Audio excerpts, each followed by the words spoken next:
torture for them to have an enclosed space where it's small, torture for them to not be able to express their natural instincts. I mean, it's one thing if you're talking about something like the thylacine, right?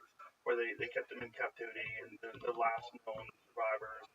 You had this thing and like, wow, now we have video of this thing and now it doesn't exist anymore. So the zoos were like the last hope to try to keep this thing from going extinct. And it may not be. Yeah, sea banks. Yeah, the Tasmanian tiger. Yeah, that was like eerie footage the last month. Yeah, they think there might actually be living specimens that are alive, and there's. Well, in this state, they're bringing it. Well, I know you know Forest Collins. Yeah, I was just about to bring up. I also have colleagues that have gone looking for thylacine highlands. So far, yeah, people anecdotally say yes, thylacine.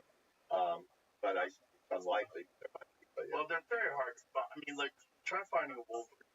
There's wolverine populations are pretty healthy, but good luck finding them. They're very, very, very difficult unless you spend a lot of time alone.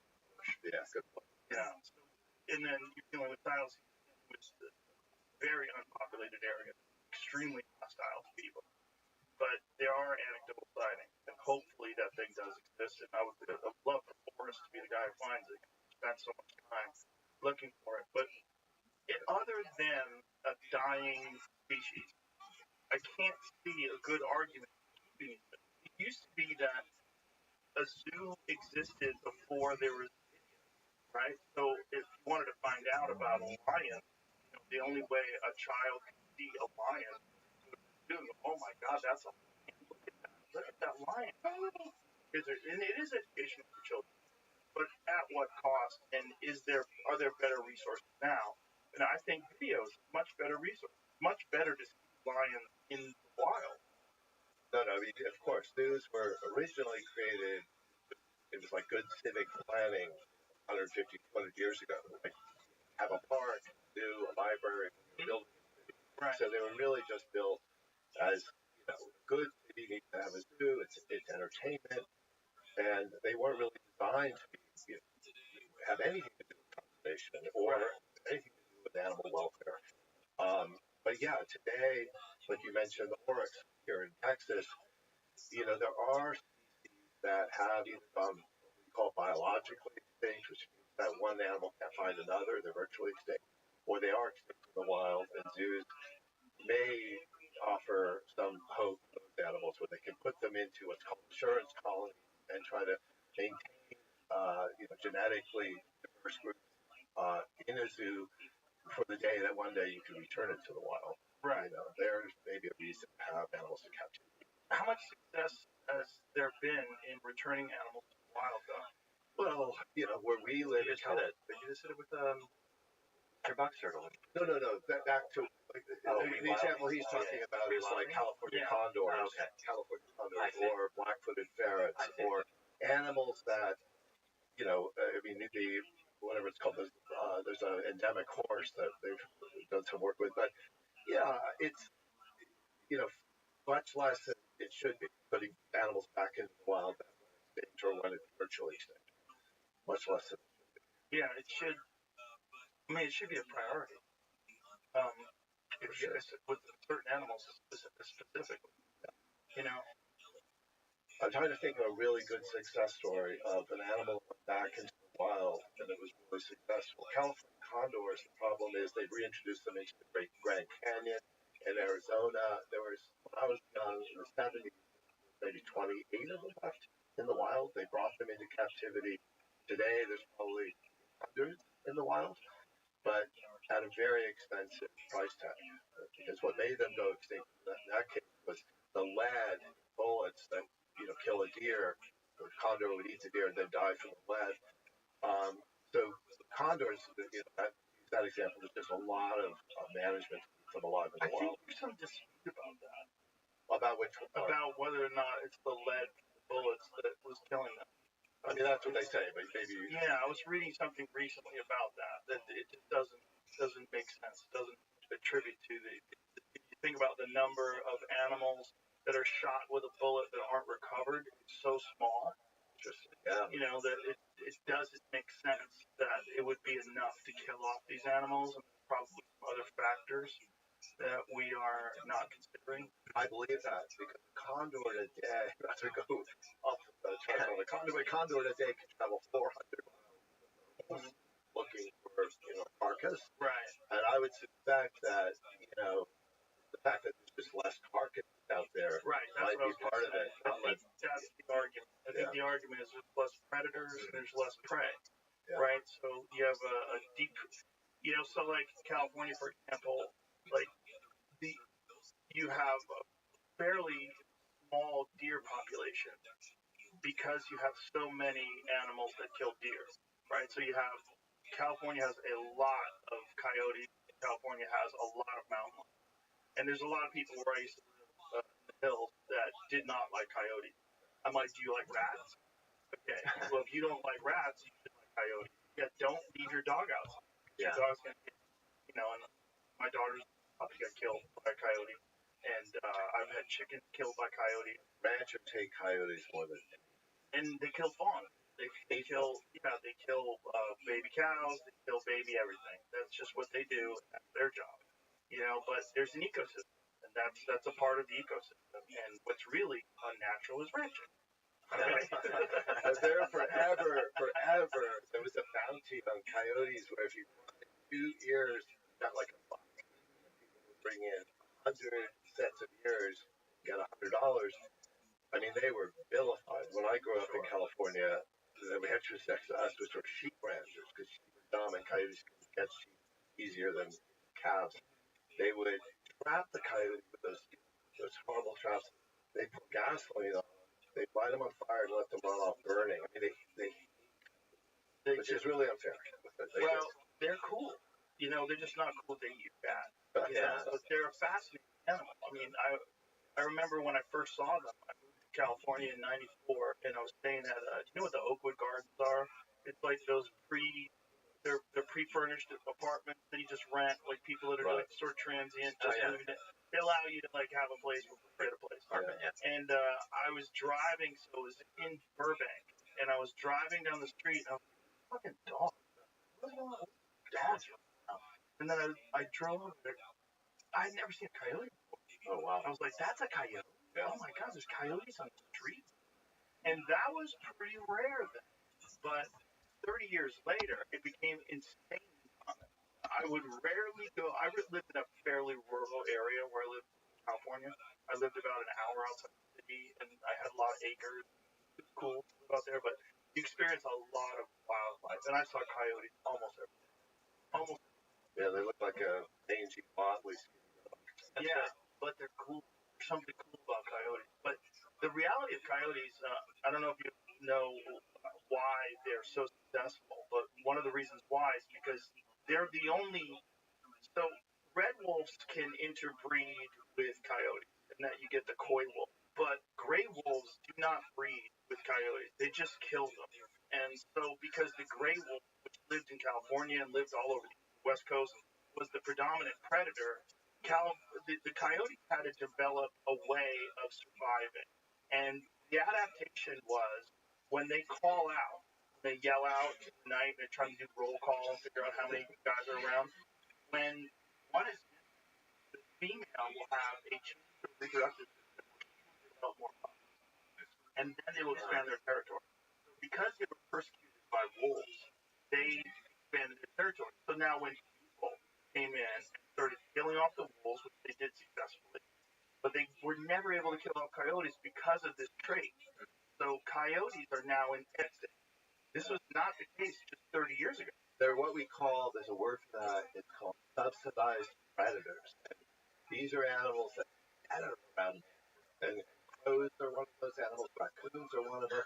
Coyotes that weirdly can thrive and do better around human activity than a lot of other animals. Coyotes are one of those. Garbage. Yeah. Garbage, some water. Bring in water in arid areas. So they're a highly adaptable creature. And just for the record, I do like coyotes, and I listen to them almost every night having a tailgate party behind my house. They're cool. They're cool. They make the eeriest noise together. They they caught something. Yeah, but I'm sure you've seen that video from Woodland Hills. This man was unloading his car and a coyote came and snatched his toddler, like right in front of him. It's hard. They're fucking predators, right? And you have to be careful. Little things, little people, and animals will get eaten by them. And that is what they do. Like dingoes in Australia. Right. There's no doubt that we live in complex ecosystems, and we do not like the idea of them. We've developed these bizarre establishments called cities. And in these cities, we have removed ourselves from nature. And, if you go to the mountains of Colorado, people are well aware of mountain lions. They're well aware of bears. They have to lock their garbage up. They have like a neighborhood email list. They talk about like bears broken in this guy's car. Everybody's on the lookout. But they understand they're living in this system. They're living in this.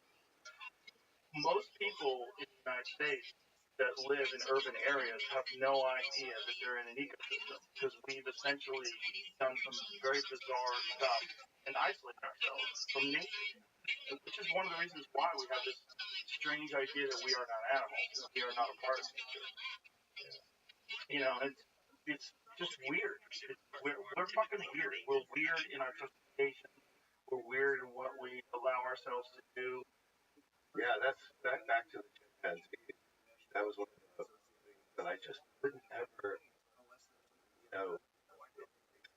I couldn't ever connect with this woman Tanya that kept this chimp and try to explain to her, that we are chimps, and and she just took the page out of Genesis. She said, I'm not, we're not animals. This is an animal, and I can own it like property. Anyway, that was just one of the things they never really fully understood. Well, to be kind, she's not bright. She's not a bright woman, not a well-bred woman, unfortunately. And this seems to be part of the theme of all these folks, which is weird, And then you got the one guy in Tiger King that's essentially running like a little sex cult, right? That guy. Doc Ansel. Yeah, and then you've got the Tiger King himself. You got Joe Exotic, also kind of running a strange sex cult. But, he's got all this personality, and he's so interesting and fascinating. And if he wasn't in jail, it's really unfortunate. If he wasn't in jail, he'd be very popular. We're trying to get Donald Trump to exonerate him, and in pardon him. He was constantly, after I talked about Tiger King, I get messages from that guy. I don't know how he's getting messages. I'm assuming someone who works for him. But I get messages all the time. You gotta get him out, put him on the podcast, do this, do that. Like, He also has communication. That's why you read it. Video calls. There was a moment. Of Tiger King where he covers the pardon, presidential pardon. There's a real shot where Joe was actually on a list that Trump was like making it hilarious. So, I don't remember exactly the specifics of his accusation. So was he caught trying to hire someone to whack that lady? Yeah. So he was. Right. Yeah. And that lady, is there any truth to this idea that she whacked her husband? Carol Baskin. There's a lot of circumstantial, I wouldn't say maybe evidence, but it's sort of who else? It's not clean. Who else? And it was either, it feels as if it was her or members of the family, and they were the only ones in the game. And so, yeah. And what a great way to dispose of a body. I don't know how she disposed of the body. It's nice to. Well, you have meat grinders on the premises, and you have enormous predators on premises. Don't you think the only thing I'd say, Eric, is the circumstances surrounding the change of the will? I mean, right? Who orders it to account for disappearance? Disappearance. It's a very, very strange. And this we have a disparity in the handwriting as well? Yeah, we did handwriting experts. We did the entire thing. Yeah. They prove otherwise. It's also just when she talks about it. You know, but Joe, back to Joe, Joe Exotic. You know, I was on the phone with him a lot up until he was convicted from prison, and he just was convinced he was going to be exonerated, not convicted. And they offered him, the feds offered him a deal, which was something like 6 or 7 years. So you can flee or you can go to court. He'd probably be out by now. Yeah, I was just going to say, he'd be out now. So he was so convinced that he was going to win. So delusional. But yeah, no. I like that. They plot to kill somebody. I know you've been locked. Plot. Right. But Was Biden. Biden. Especially this time around. Let's talk about I you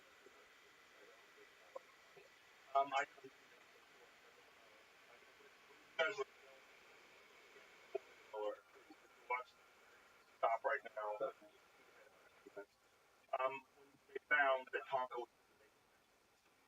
and when I saw their you guys are filming, I was like, this lady is so crazy. I want you.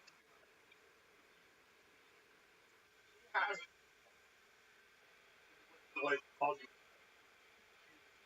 not person favorite I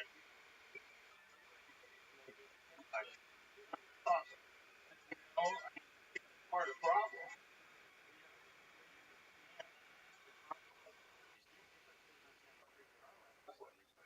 All of it. There's some fuses that are missing, some wires that aren't connected, and then because of the fact that at one point in time it was legal for her to do what she was doing, and they become accustomed to being able to have, and then their identity revolves around they're the person that has all the money and all the chimpanzees. They're just fucking weird. Well, it's still legal. It is still illegal. I thought they changed it. No, there's no federal law preventing ownership Jesus of Christ, chimpanzees. you can own a fucking chimp still? 20 those states legally Oh can do it. my god, I thought. Missouri's one of them. Oh my god. But, background, we spent about 4 years making this documentary series. First of all, how'd you start?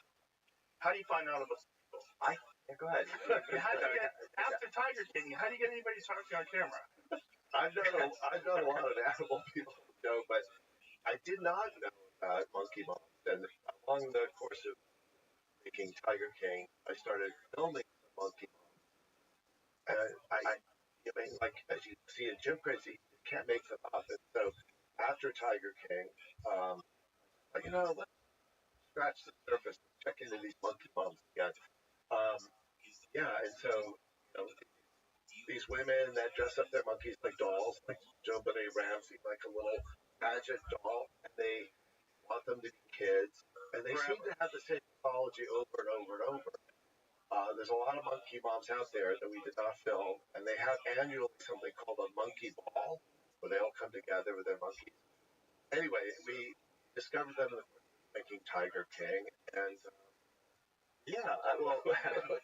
my grandma Casting. My grandma had a monkey. She kept in the attic. Really? Yeah, the monkey's name was Chi Chi. Chi Chi used to eat gum. They give Chi Chi gum. Chi Chi would unwrap the gum, put the gum in his mouth or her mouth. I don't remember the word. You know what kind of monkey? I do not. I was very small. Yeah. I was very young at the time, and I remember she had to get rid of it because it bit my cousin. Yeah. Well, that's what happens. Yeah. But Chi Chi couldn't be around anybody other than my grandmother. My grandmother was very. Yeah, and they're territorial, and they're protective of their owner. So, when I was young in the 70s, 60s, 70s, 80s, you could buy a monkey in virtually any store across the United States. And thank God, you realize, like your grandmother, they're not good pets. You can buy them in a newspaper. Yeah, and they're not good pets. I think my grandmother, after her kids were grown, she just decided she wanted a kid forever. If I had to guess. Wow. Yeah. That's our kind of consensus. Yeah. Also, a kid that doesn't talk back. Yeah. The great book you love is by this guy who's Retreflick that they don't talk back. And it's kind of chronicles of his experiences, through the last. This was a big exotic animal dealership. They existed up until the 70s in New York City. They had everything: chimps, gorillas, elephants, and they sold some to the private sector and zoos. But yeah, I mean, you could walk into a Woolworth, right, and buy monkeys. Still, to this day, catch people with large animals in their apartment. Yeah. Like, wasn't there one real recently where a guy had a large reptile? Venomous. Right? Was it snakes? The venomous snake bite, Eric? Some guy. Well, there's one guy. I think it was Harlem, who had a tiger. Yeah. And there's a crazy image of the cops going up the fire escape and the tiger's in the window. Yeah. And you see the tiger baring its fangs and goes, "That glass is that fucking thin, man. That is so crazy." This thing is trapped in this like regular apartment with regular glass. Yeah. Like at any moment, the only thing keeping that thing out is it doesn't know that it could just smash that and get on that fire escape and just go run through the streets. It just crazy. Right? Yeah, it's crazy. Yeah. But the bizarre thing is that there's humans that want them. They want those. Yeah. I mean, the tiger thing is more like kind of a macho thing. Right? Well, what about Carol? She's a woman. Yeah, she's kind of an anomaly. It's funny. The lesser known. I interviewed Tippi Hedren, in the course of doing all of this. Her Xanadu called Shambhala with all of her cats. And I know you've talked about this, about Melanie Griffith growing up with lions. That crazy movie War. Yeah, that movie War. Oh my God, that movie War. But yeah, I interviewed Tippi Hedren literally on her property in California. She lives with all the tigers and lions. She built a museum for herself. She's got her own museum, the Tippi Hedren Museum, where I interviewed her. But yeah, there are some Tippi Hedren, Carol Baskin. But generally speaking, I think it's well, I guarantee if you go through the Texas private collections, there's a bunch of good old boys. Yeah, practically that. Probably. Yeah. We got some oil money. He's got canned ranches in Texas. There's a lot of them. Yeah, there's a lot of canned ranches. Very odd, and some of them are fairly small, like a couple hundred acres, and they keep animals there. Yeah. In my mind, what that is agriculture. Okay, it's just you're doing a different form of deer agriculture. You're not really hunting. Hunting to me is you go into the wild, you go into the woods, and you experience real nature. It's fascinating, enthralling. There's something about it's also so lonely. There's something about being in those mountains that keeps you in check. None of that exists in a ranch. Yeah, canned ranch, you could go shoot, like in South Africa, a lion. Right. And the lion was raised in a kind of domestic situation. And recently released. Yeah, so it just sits there. Yeah. There's no sport in it. Hunting in the United States, for elk or deer, a lot of things people don't know about hunting, which is, one, the obvious statistic is that more wildlands are protected because of hunting. So, yeah, you're killing deer, but you're protecting all the other stuff. Well, the amount of money, because of the Clinton-Roberts Act, the amount of money that gets, I think it's 10% of all sales of outdoor activities gets donated towards wildlife preservation. This is the reason why we can have these enormous national forests, where you have wildlife biologists establish what the healthy numbers of these animals are and how many people can go hunt them. And they also know, because you have to, if you shoot a deer, you have to register that you shot the deer, you have a tag, they make sure that your tag is right, you got the right species, you got the right sex, the whole deal.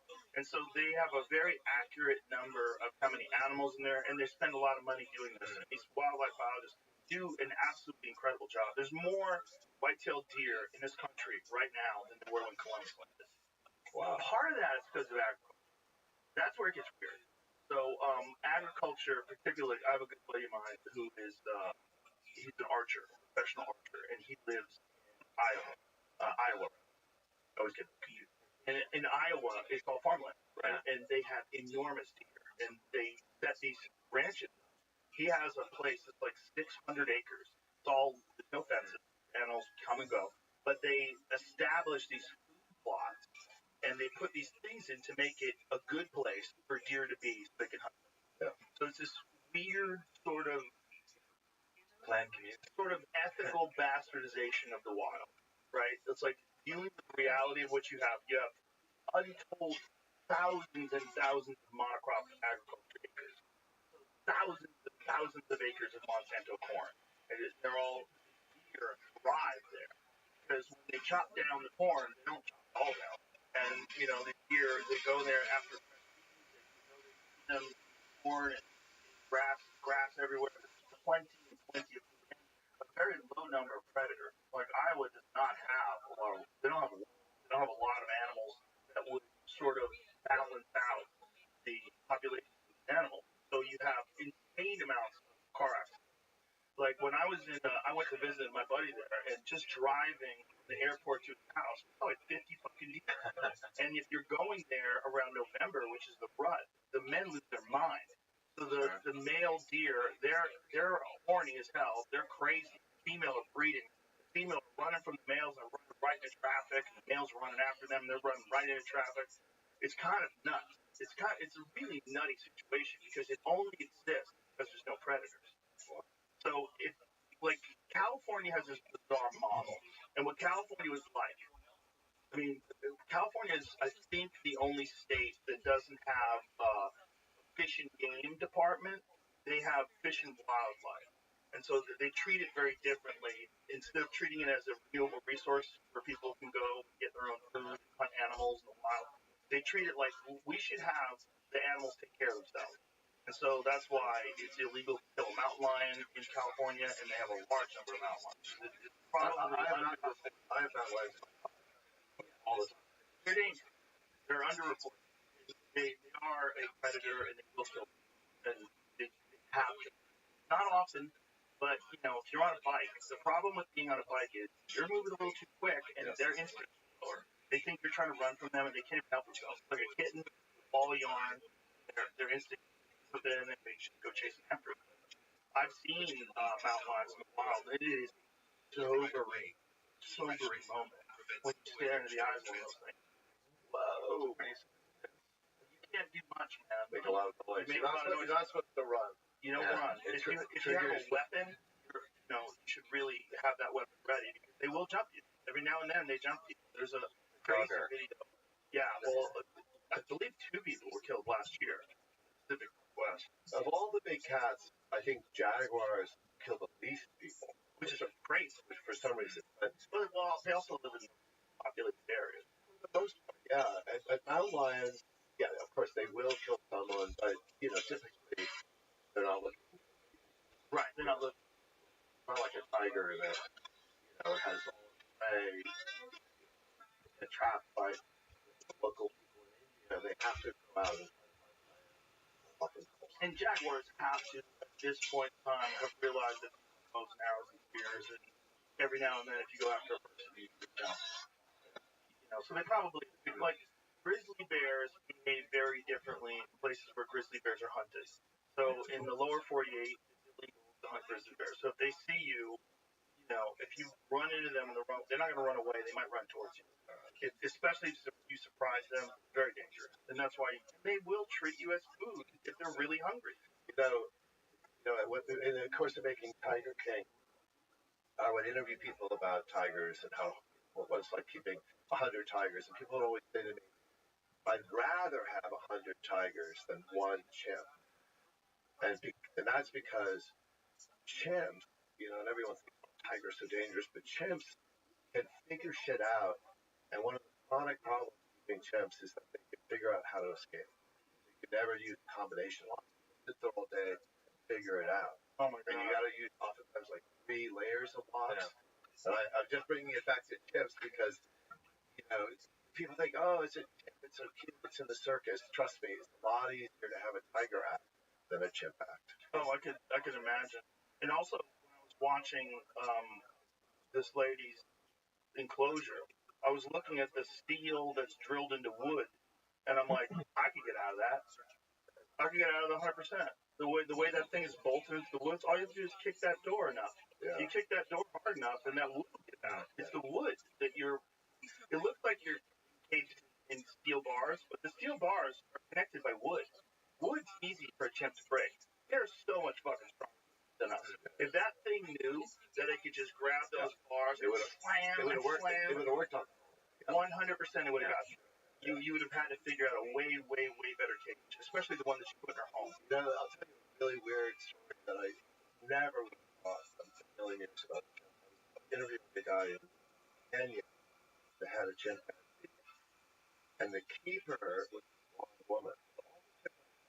Blonde woman.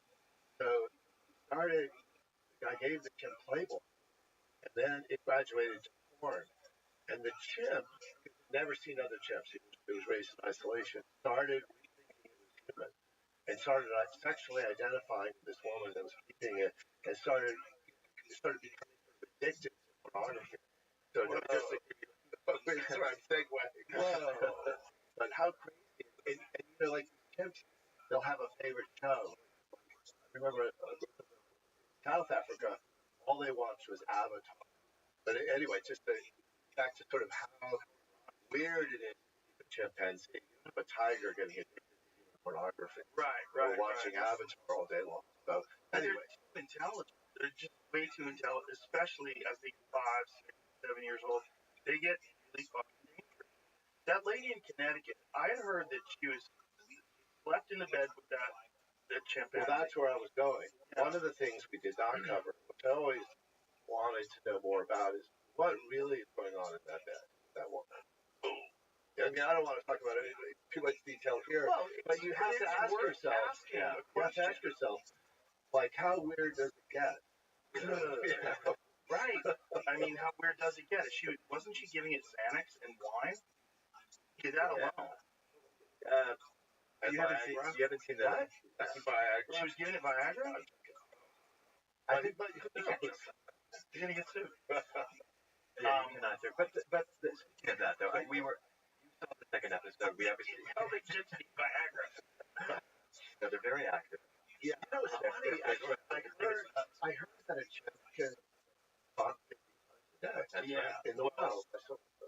So maybe they don't need Viagra. Well, primates are very promiscuous, and chimpanzees in particular. If you notice that chimpanzees have the largest balls of any primate, and there's a reason for that.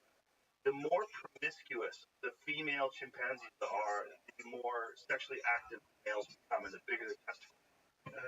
So it's like a direct correlation between the size of the male testicles, and they think that exists with human beings as well, but it's more problematic to examine. But so that's my problem. Yeah, if you're around a bunch of ladies that are a bunch of sluts, you might get fired up. I never got married.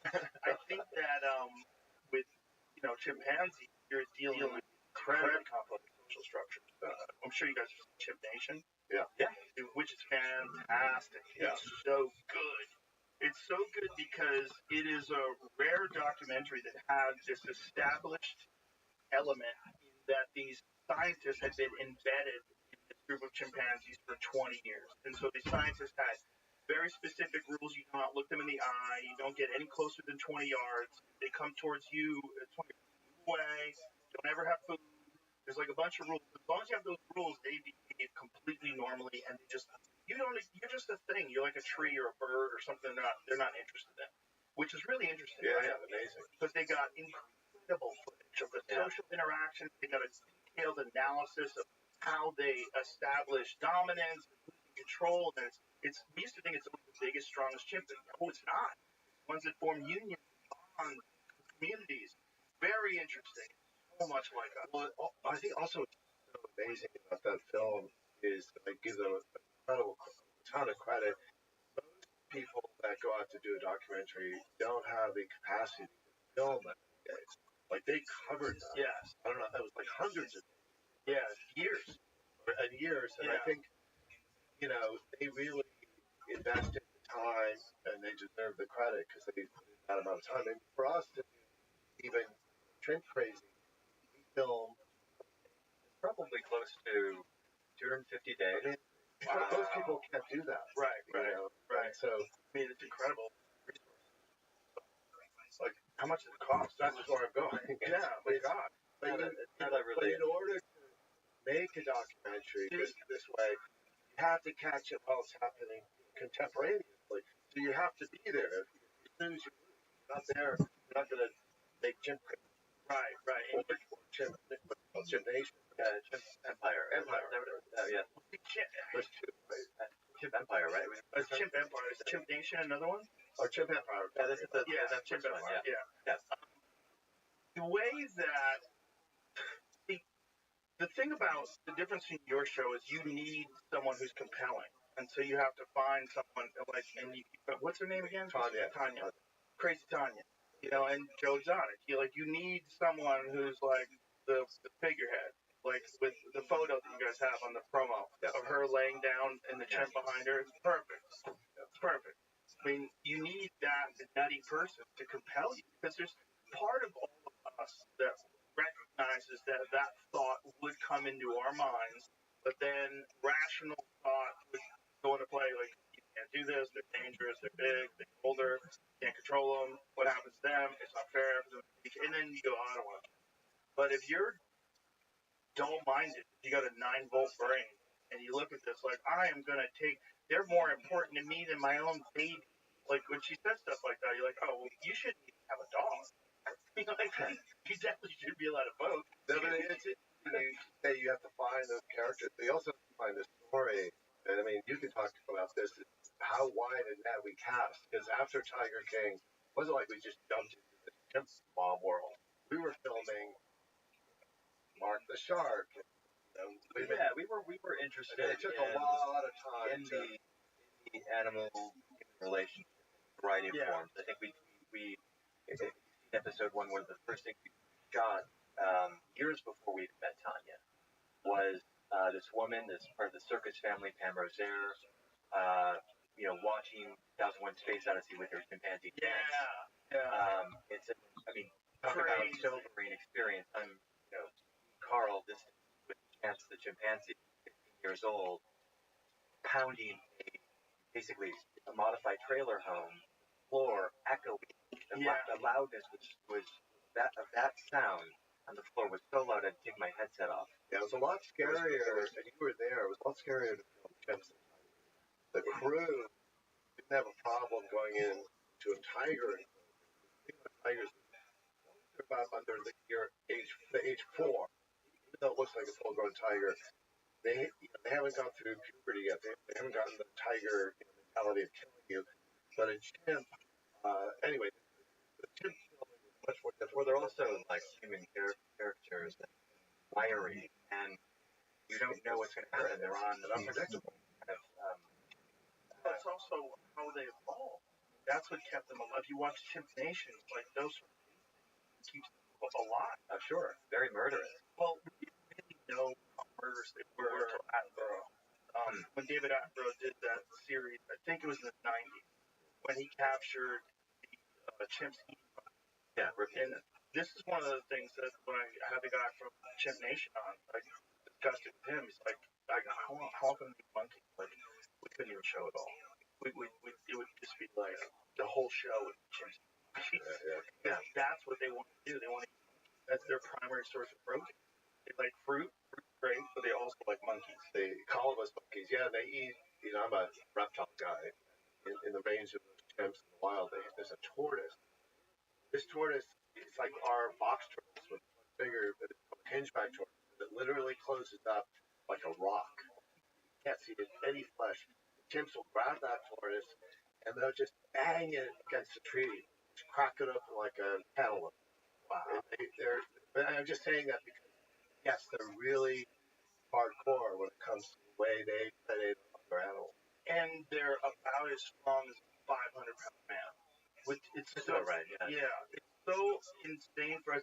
We had a chimp on the set of news radio, like 96 or something like that. There was a baby chimp, in a diaper, and this chimp climbed on my back and whacked me a couple of times in the back, just playing. It was just having fun.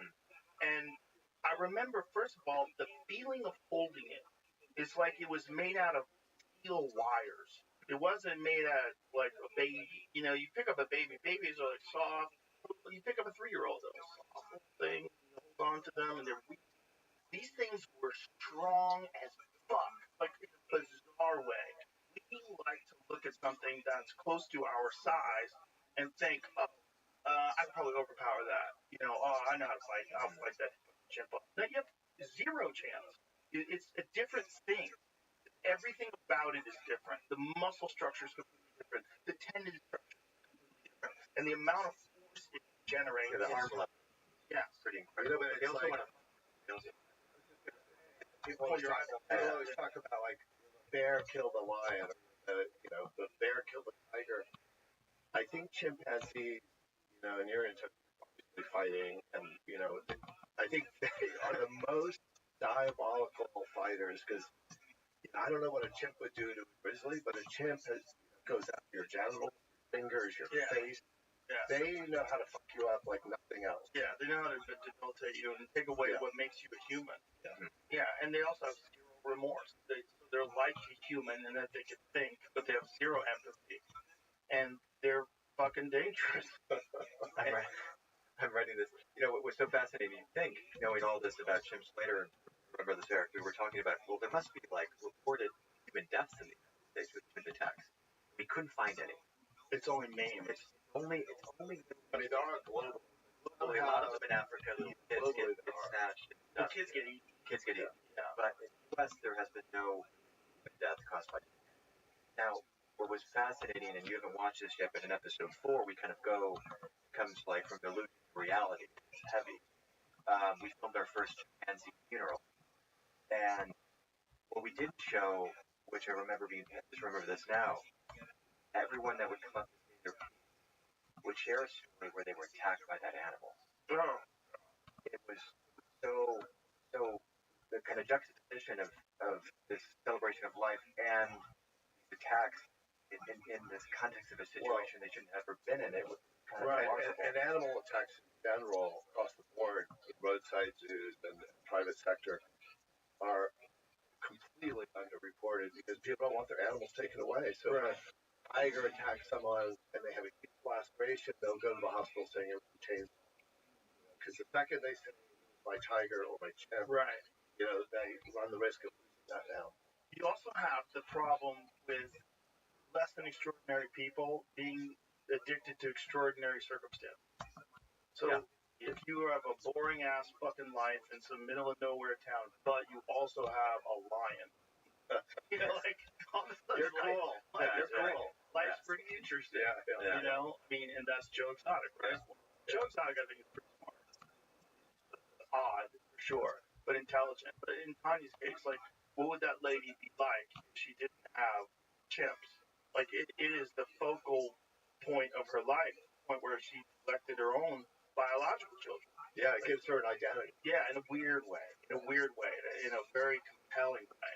And when people live boring-ass lives, things like that seem like something that's who I am. Like, that's me. Because it's extraordinary experiences from a person that, It's where does that come from? With Joe. Is it influence?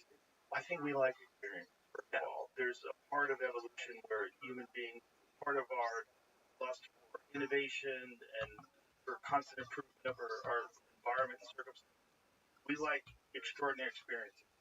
I think what made people successful.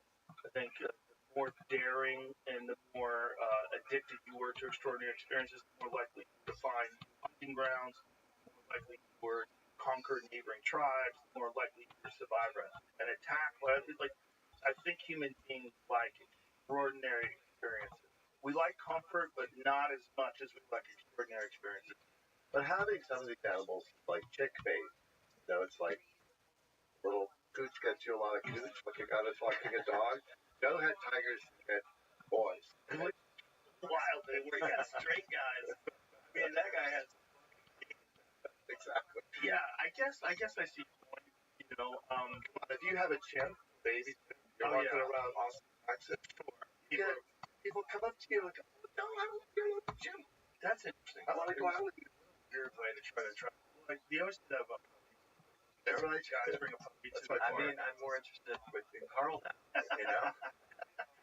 What's your motivation over there for that baby? Carl interact with Marshall. Marshall's like, I don't want to hurt you. I don't want nothing to do. Stop biting me. What are you doing? Yeah. Yeah. But we got two different kinds of things, you know? Like one of them is like a little bulldog, psychopath, and the other one is a golden retriever, is like a love sponge. Like all he wants to do is be your friend. Yeah. He wants to be your friend, unless you're a squirrel. And that's really interesting. You watch his reaction to squirrels, like his intensity when it comes to like squirrels and birds. It's the movement, right? Is the movement? Is that it's just instincts. It just fires up that part in their DNA that knows that that's what they do. But the bizarre thing with retrievers is it's not to eat it; it's to bring it to you. It's always to bring it to you. Like one time I got home and I let the dog out. I opened up the back door and I just had to take. So I took a leak, and then as I flushed, washed my hands, opened the door, he's standing there with a squirrel in his mouth. Like he got a squirrel that quick. Wow. And he wanted me to know. He was so happy. Yeah. And I was like, what did you do? Like, what did I do? I'm like, man. And so I got rid of squirrel whenever he's feeling. It's just, nobody had to teach him that. He's locked in. Like, that's what he wants to do. He wants to go get squirrel. And he wants to bring him back to you. It's a weird thing because it's like, you understand predatory instincts. Like cats have them. They're the worst. They've killed so many fucking birds. Fucking like multiple billions of mammals and birds killed every year by outside cats. The first thing they kill songbirds, skyscrapers. That's what second is domestic cats, and they are killing. They really do control wildlife. I went because I'm getting ready for this podcast. I went down a dirty road last night, a wormhole of cats, predatory cats, and there's compilations of cats just jacking pigeons, jacking squirrels, jacking everything they can get their hands on. Now, cats are bad unless they're indoors. Domestic cats, why cats are why so many things. Yeah. And in Australia, they brought them in Australia to deal with certain animals, and they got out of control, and now in Australia they hunt them. No. Cats were introduced into Mauritius 200, 300 years ago, whatever Dodo was like. But no, they're killing their machine. Sorry to interrupt you. Oh, no worries. Like, their predatory instinct is more reasonable. Like, I understand that they're cats, and that's what cats do, but the weird thing about a retriever is he's not doing it to eat. He's doing it to bring it to me. Like, I didn't even have to teach him to bring a ball back. Like, he learned in, like, the first 2 or 3 throws. If I throw the ball, he brings it back to me. It's brought into them. Whereas every other dog that I've had, I had to teach him. You throw the ball, you're like, come on, bring it back. Come on, bring it back. You bring it back, you treat, and they understand. You praise them. And then eventually they understand commands, and they have this, like, pathway that you've carved into their system of chasing the ball, bringing it back. We're going to have fun. Chase the ball, bring it back. Marshall, it was in there. It was already in there. But that's his programming, right? I mean, which is crazy. Which is so much of what we found so interesting about the justification for love that a lot of subjects we've covered had for these chimpanzees was that they love me. They do these things with me. I've trained them to believe that they have feelings for me and I have feelings for them. We have this understanding, and I feel what we realize is this kind of imbalance of this mutuality of caregiving that I think exists with a lot of our subjects that we cover, but also some of the chimpanzees. It's very, very incredibly selfish around this degree of need. But it's so disturbing. You have a dog that Tanya says constantly how much she loves this chimp Tonka. The chimp is like incarcerated in this cage. It's like, Tanya, you love this chimp and Tonka loves you back. Why the cage? Right. You don't have a cage for your dog. Right. And it just seems so obvious. Like, Tanya, this chimp does not love you the way you love it. Well, I think it does, but it also doesn't have a choice. Right? So if Tanya lived in the jungle, if she had a shack in the jungle, and the chimp lived in the jungle wild and free, how much would the chimp visit? First of all, it wouldn't be eating chicken nuggets and drinking Coca-Cola, which is weird too. That she's watching this thing, and she said it has congestive heart failure. Spoiler alert again. It's still good. Still gotta watch it, folks. But you give a person that, they fucking get sick. Like, nothing you're doing to that chimp is natural. The cage is not natural. The food's not natural. Nothing's natural. You know, one of the saddest things for me when she was showing it Instagram reels, scrolling through reels, and the chimp's just staring at the screen. That was the weirdest one. That's really. For whatever. Meanwhile, I did that. No, that's a lot of the sentiment reaction that we are basically doing that ourselves. Oh yeah, we're doing sort of. You're not looking at your son.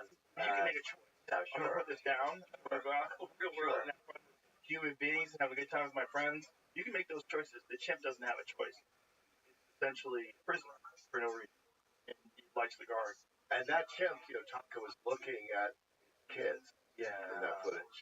Whether Tonka knew it or not, but and Instagram, was looking at a bunch of things, just staring at the screens. But I don't think it probably understood that those were his kids, but it probably did remember what it was like to have babies. And to be outside. Sitting there in that cage in the basement, looking at these chimps, washing them or saving them outside. We both talk to Tanya almost daily. Communicate with Tanya. Oh my God. And it's the most bizarre communication because, we don't, everyone thinks I lied to Tanya about this film. She would have talked to me anyway, convinced that when I did come into the picture, she didn't skip a beat. And she was like, oh, it's you. Let's keep filming for another year and a half. But she continues to talk with us, and we continue to tell her, Tanya, maybe this is an opportunity for you to rethink and reinvent yourself. Anyways, it's really interesting. Well, it doesn't seem like he has a lot of self-reflection, with all due respect. It's hard not to be compassionate with a lot of these people, to be honest. Right. It's really hard. Because they're humans. They're humans. Well, especially Tanya, because she led us into her life in an intimate way. I don't know that way. There's a lot of pride. Independent audience. Have to. Part of making it is, we're partially complicit to it too, as well. I mean, in a way of sharing that story in a way. Well, the age-old term, with great power comes great responsibility. It is a great responsibility to hold a large family in your house. It is a great power. It is an enormous responsibility. Not have the option. Not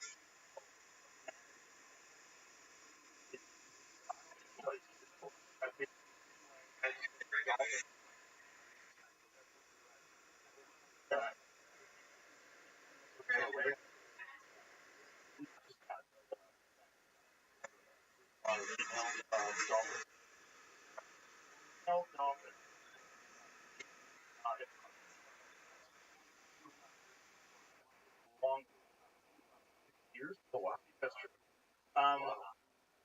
But what the male will do is kill babies. The males will kill the babies to force her into estrus. She will start breeding again.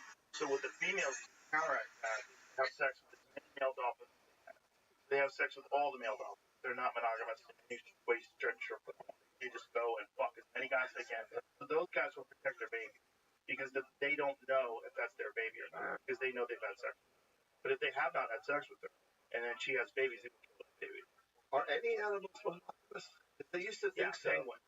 Penguins are, but they only do it for like a year. They're monogamous for a year. Because they also look exactly the same, which is trash. They used to think macaques, parrots were monogamous, and swans. Then they started doing the genetics, and they cheat like hell.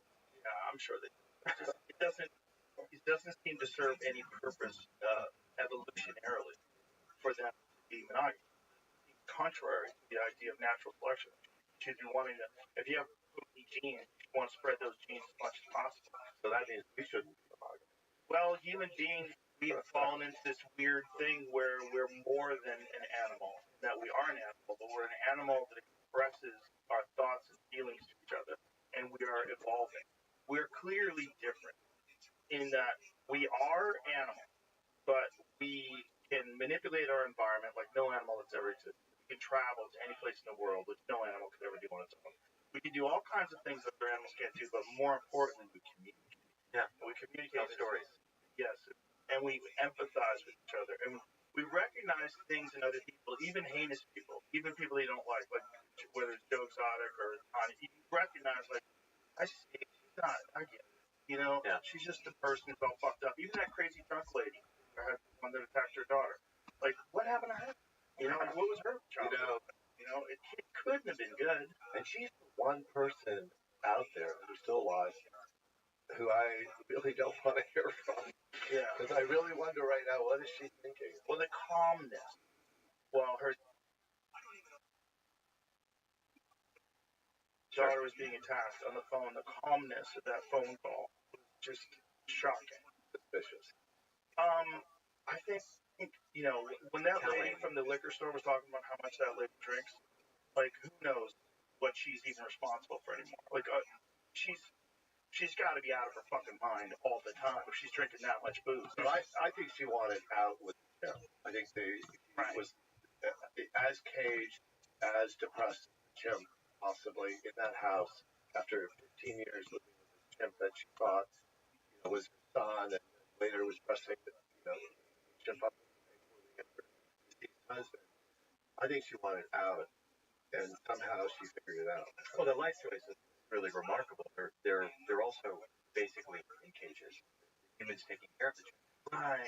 Right. Really think about it. And the same goes for Sandy Harold. What was so great about revisiting that story in Connecticut. We basically we were set to come out with the show in March this year, and we were basically wrapped in November, and we were going to finish. And we suddenly got access to the entire Travis story. We worked with this guy who wrote this incredible article, a New York Magazine article, Dan Lee.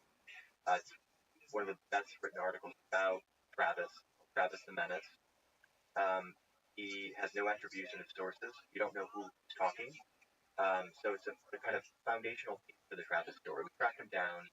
He says, I have everyone that was part of that story, and they have archives.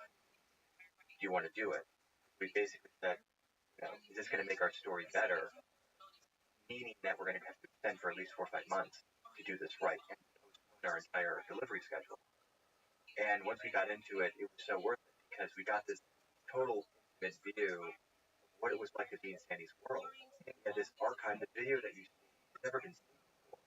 This portrait of a family, this kind of very complicated, complex family life that's been inhabited by Travis, which was a descendant of Connie Casey's place in Missouri. If you think about that, where our starting point was this project was always around. We understand where captive primates came from in America.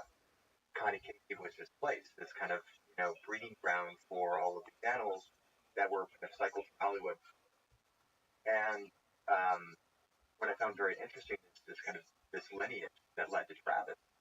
Travis was Sandy, and then it was so incestuous that they're all connected. And you'll see in episode 4. There it is, Travis the Menace. And it's a remarkable story. This is Sandy who bought Travis from Connie. Connie, it was a. By the way, how much does that photograph freak you out? Yeah. When you see that chimp holding that baby at any minute, you just decide to pull that baby's head off. And when chimps smile, it's actually a sign of aggression. It's not like us. We smile because we're happy. That's not a happy chimp doing that. So he's trained. Really? He's trained Yeah, to. yeah.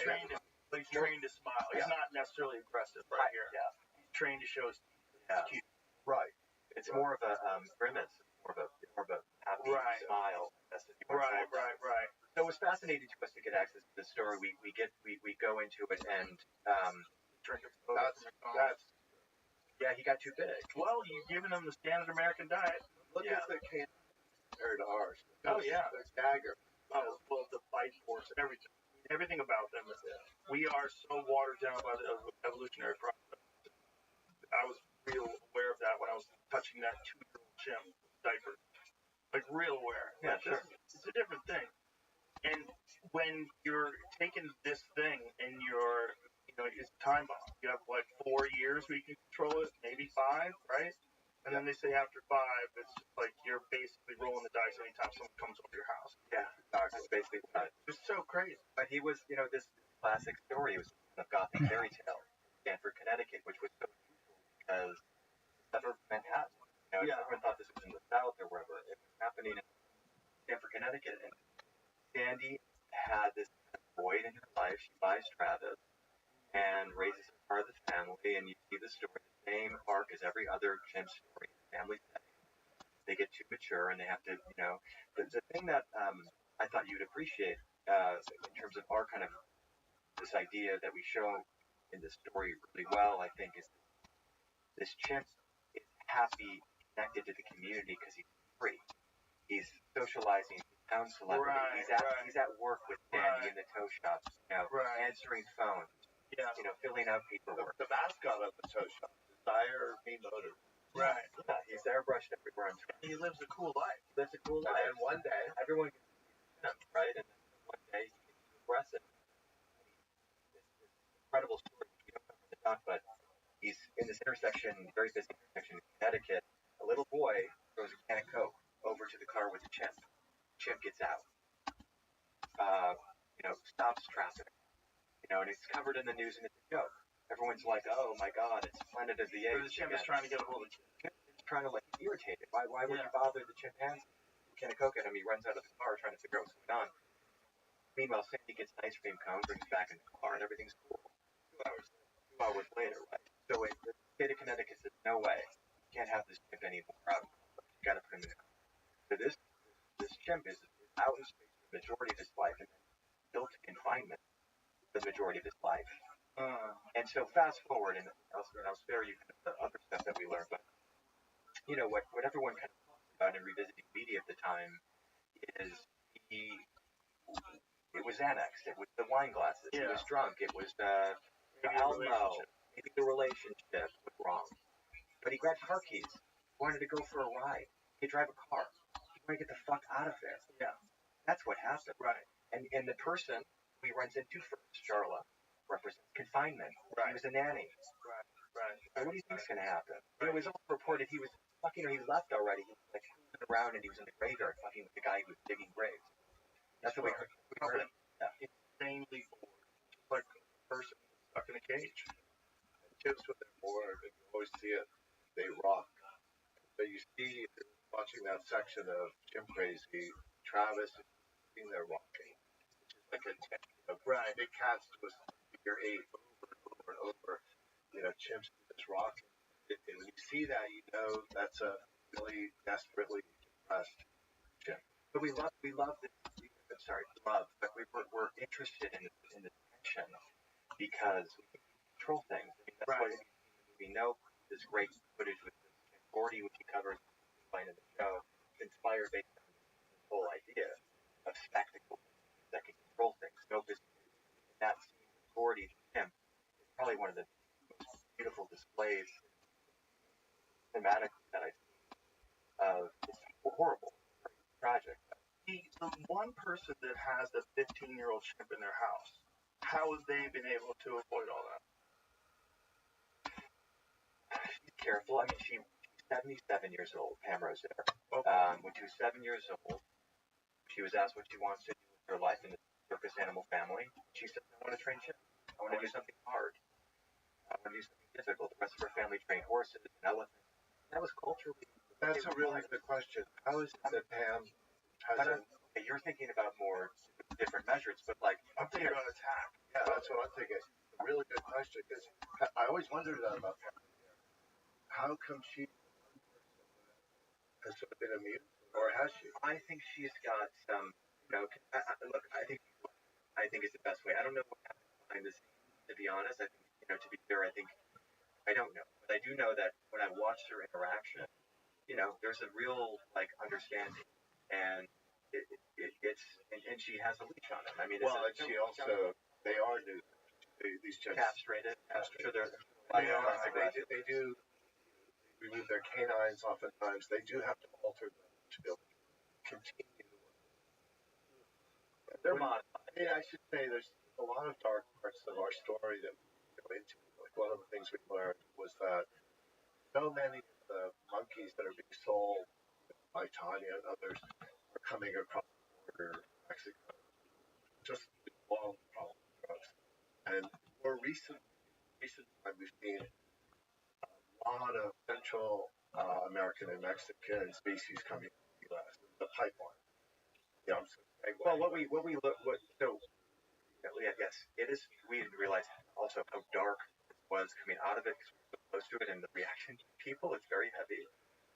We're all desensitized from seeing this. There's some really interesting stuff that happens before we finish it, including another attack, but this time with a person that we all know. And Are you teasing? I'm teasing you a little bit. I'm sorry.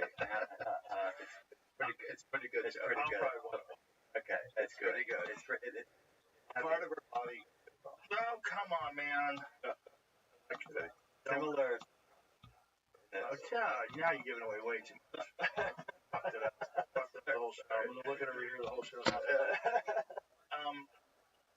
So is that lady with the 15-year-old chimp? Is that the only one that you know of that keeps full-grown adult and has it wander around with everybody?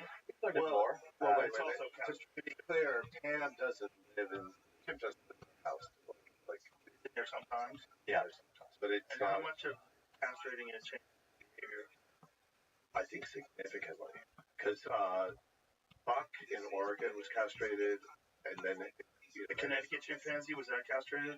Probably, but Buck was castrated and started wearing a shock collar. Right. In order to manage a chimp, as you say, after 4 or 5 years old, they typically all remove their canines, castrate them, shock collars. Crazy. Like fixing a dog is so common. You think twice. Oh, you're a good pet owner. You know, that way your dog's not going to have unwanted puppy. Yeah. But fixing a chimpanzee, like, what did you do? It's like fixing your. But also, by the way, fixing think about where the medical care they do. The guy who's a horse vet, right? The guy working at a chimpanzee. If you're lucky. If you're lucky. Yeah. If you think about the care, it's really horrible. But I was going to add to saying, Eric, one thing that we learned through the process about kind of what is this about.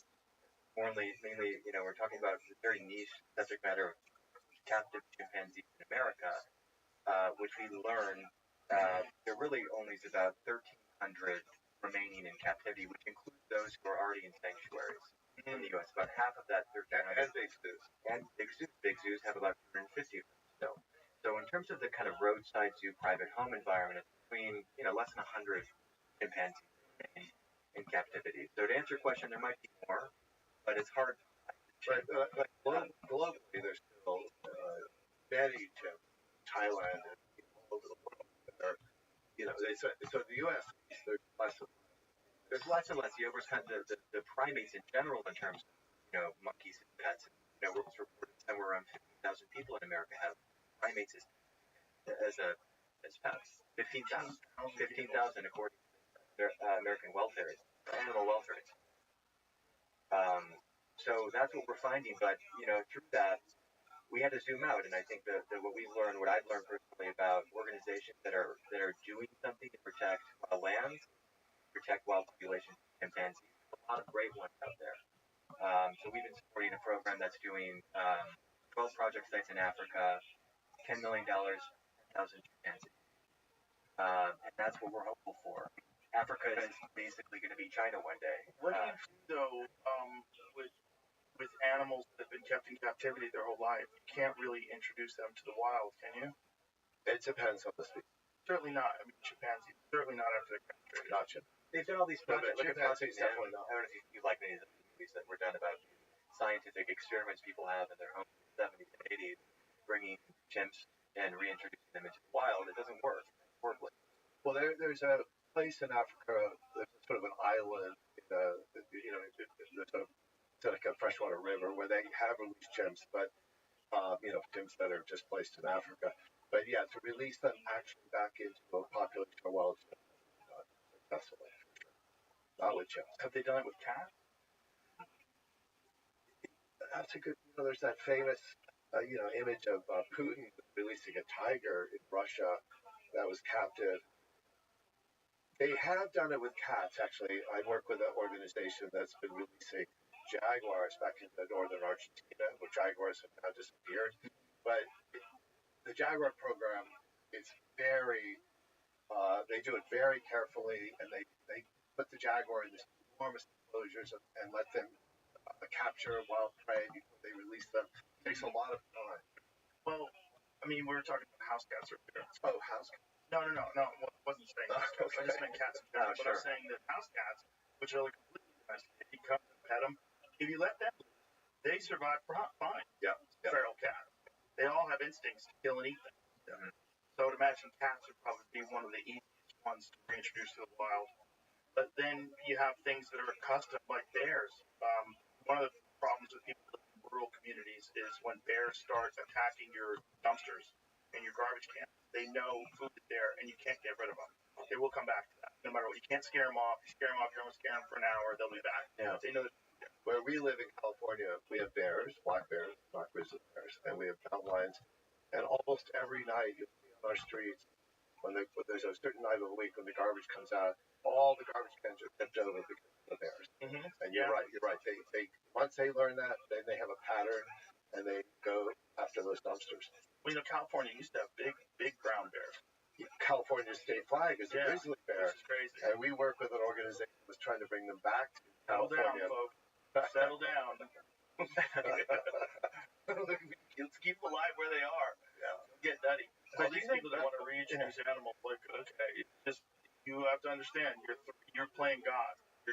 And there's a reason it went extinct, because the last grizzly bear in California was shot about 100 years ago, and it's because they eat people. Leveque, California is named after the last guy who died from a bear attack. Yeah, I think his name's Ian Leveque.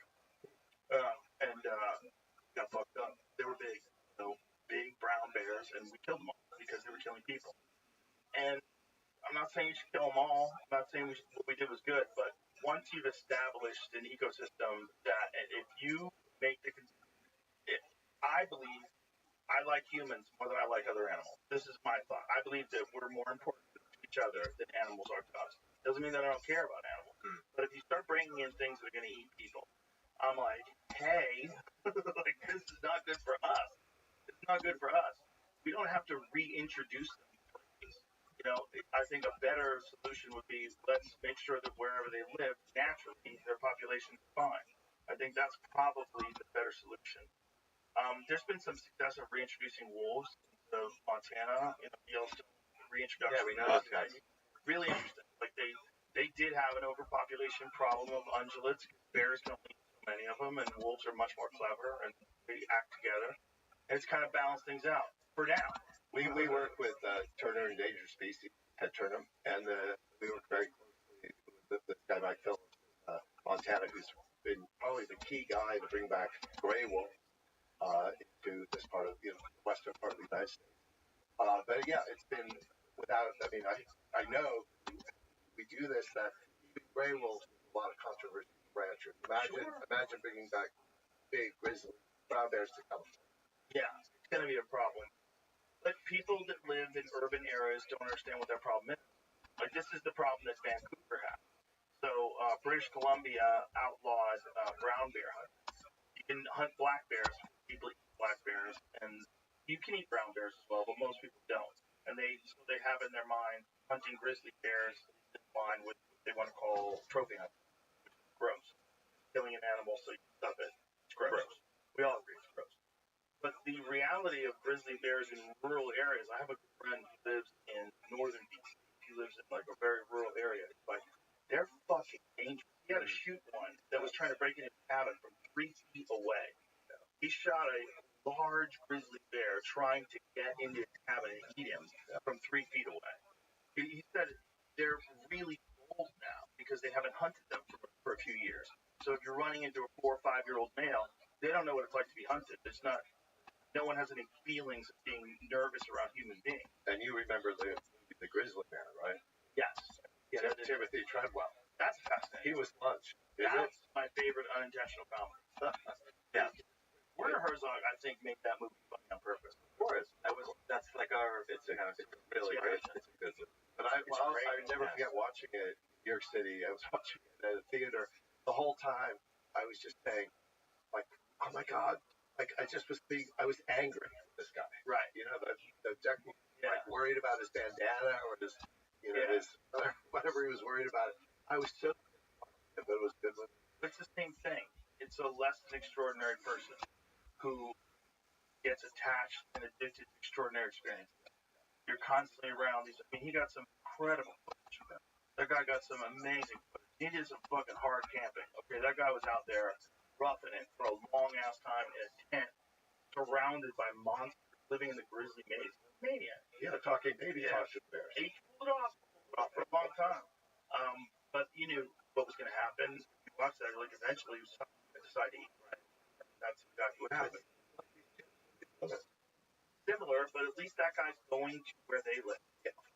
I don't have any problem with someone deciding to do that. If you're that fucking crazy and you want to throw yourself into the system and maybe live with them as long as it lasts, I mean, maybe it also was suicide by bear, right? Because that guy seemed really depressed, like he was having a good time. Yeah, but he had the bear eat his girlfriend too. That was like the bear ate his girlfriend after it ate him. It killed him. She was trying to defend him. She was hitting it with a frying pan. But she was like getting spiraled down. I feel bad for the girl. I do too, but again, like, what kind of choices are we making in this life?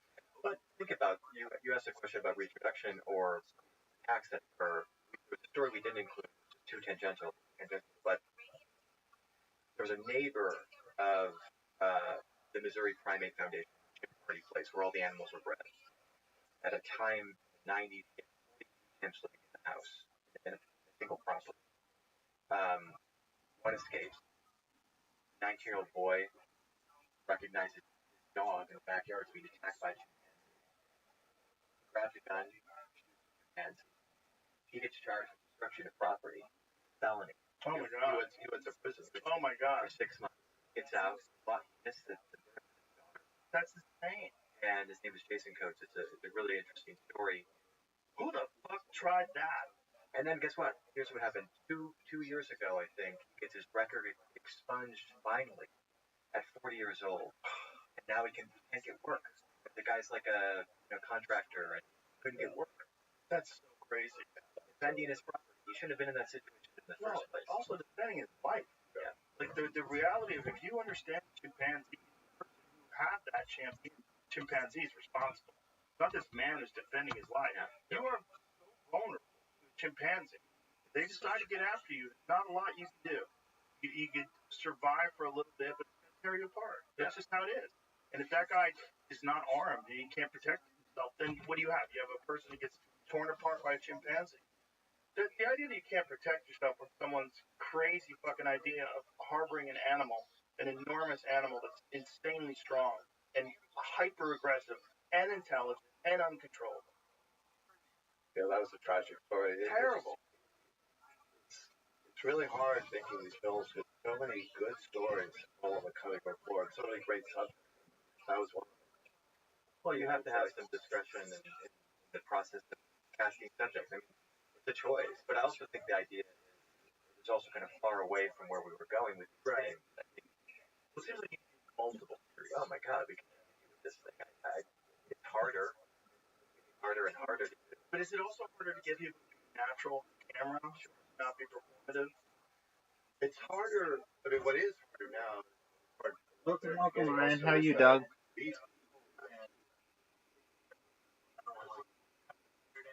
Thank you, Ben. Because I appreciate it. I'm tearing up Kick, going viral any second. I got bots on top of bots on top of bots. Check anybody's clip on Kick, and it chances are has Rabbi Rothschild on it. And I'm pretty proud of it.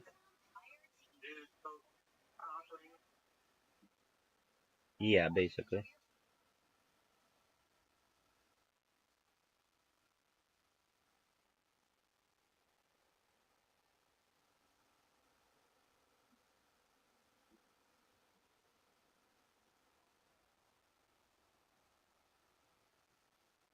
Correct.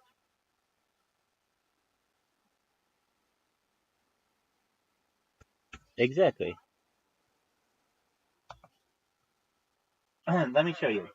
Just to give you an idea. I'm not doing anything right now. I would like you, do you have the Kick app? Oh, that's fine. Just go to any Kick creator, go to the top creator on Kick right now. I don't know who it is. And just look at their clips. You might get 20 in a row that say Rabbi Rothschild. And I'm not even done. I still have another robot I have to program. And, like, you can, at this point, go to any creator.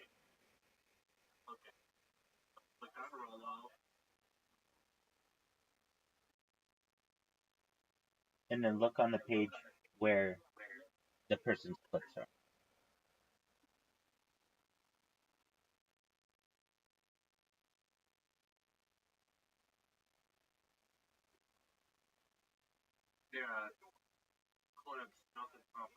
Oh, very interesting. Okay, so whose page are you on right now?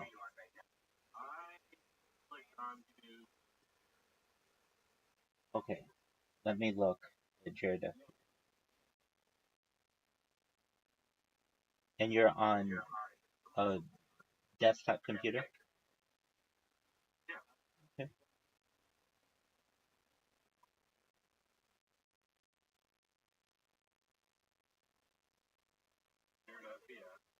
Okay. Now,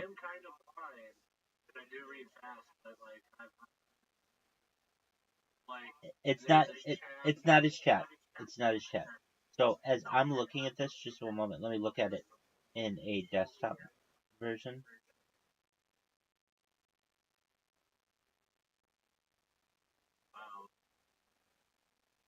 Yeah. Okay, and it's next to about, and then you'll see videos and clips.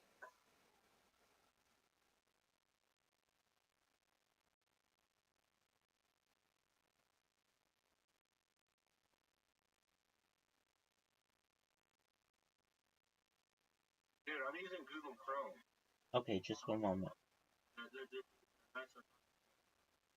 Using Google Chrome. So I'm looking at how. Just one moment. I'm looking at it too.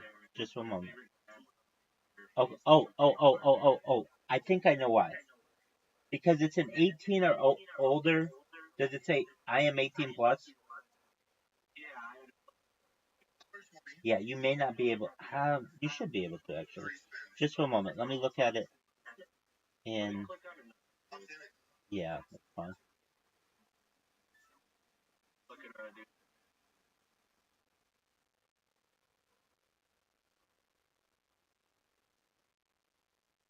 Okay, here's what I want you to do if you can. Just go to kick.com and do you see where it says categories? Go to just chatting.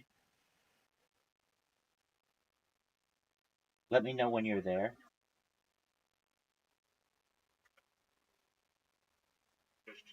Correct. Now at the top of the page you see live streams and then clips, CLIPS. If you don't, use the Control F function and you should see CLIPS.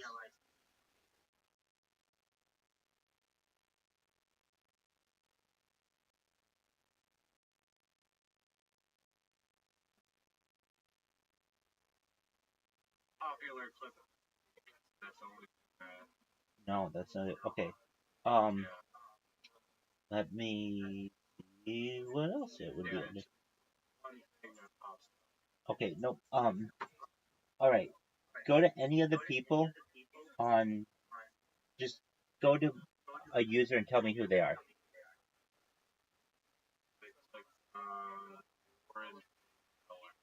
Oh, perfect. Okay. So, Lauren Bay LA.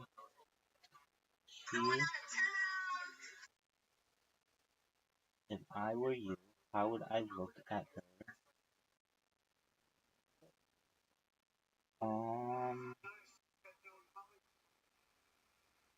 Okay. Do you see in the very top? I'm not sure if it shows on the same on your computer. Like in the upper right corner, you would see where you would sign in as a profile. Then there's a search. Then there's a heart.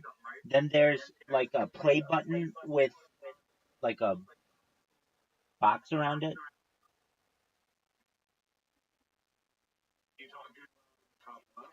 It could be on the top left. Oh, okay. Okay, click the button that has the play button with the square around it. Oh, no, my chat's not in it. No. So I am not going to spam people. I am just going to, I mean, I'm going to still spam them, but I'm going to take a few days off of just spamming and turning the computers just on creating clips. Why? Because I've been getting a lot of people in here. I had a bunch of people in here randomly came in yesterday because I just promoted people's clips just like this. So I'm going to continue to do it and see what happens. I could spam them as well, but if I do that, there's a much higher chance that I will get banned, and I want to avoid that.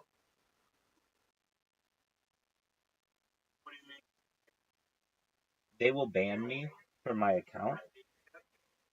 All kinds of bans. Termination, account termination, IP ban, perhaps device ban, IMEI ban, serial number ban.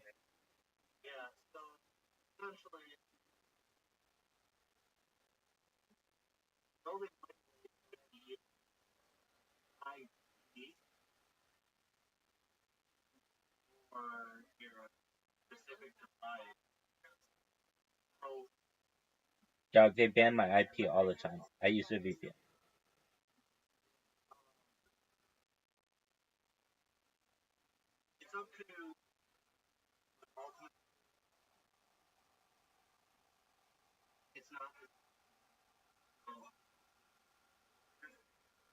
Right. Yeah. Right. But if I ignore the terms of service because I'm not using their website release.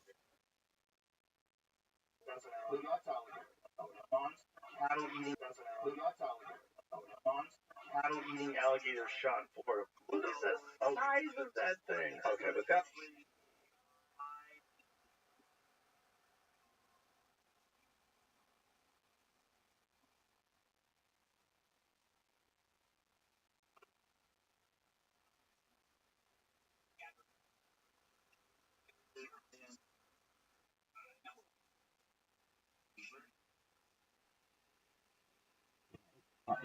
It's difficult though. I know, and not all devices will let you do it. Not all devices will let you do it easily. You basically have to root the device.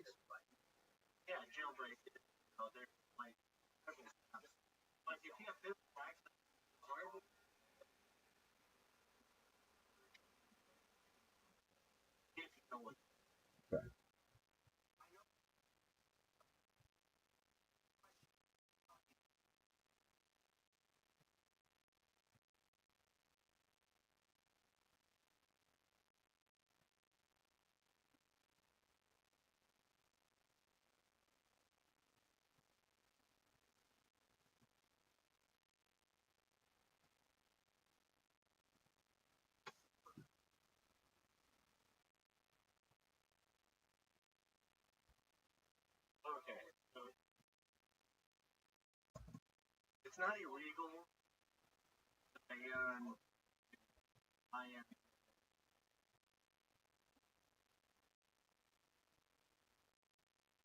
However, no, it's not illegal to block national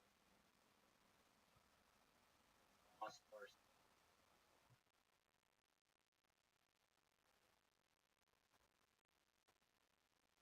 If it's law source.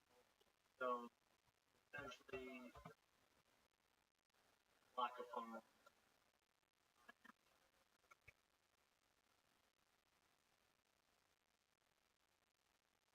The person would have to be like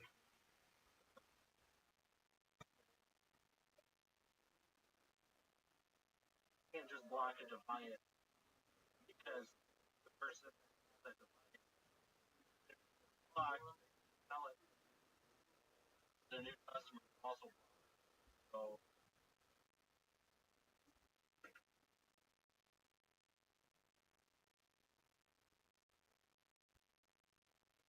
breaking the TOS, certain platforms, there's like a gray area.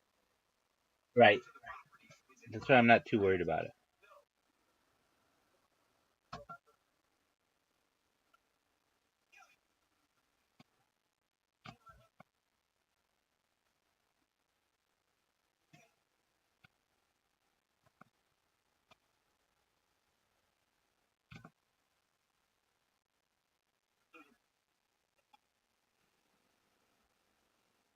Dog, I know. I know exactly what it is. No, you're good. It's just like I'm aware. I'm the one who like said that this is the way that they could do it, but it's not the one about which I'm most worried.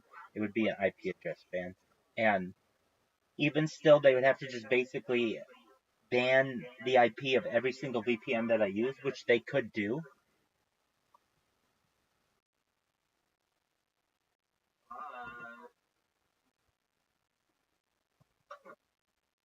It's highly unlikely.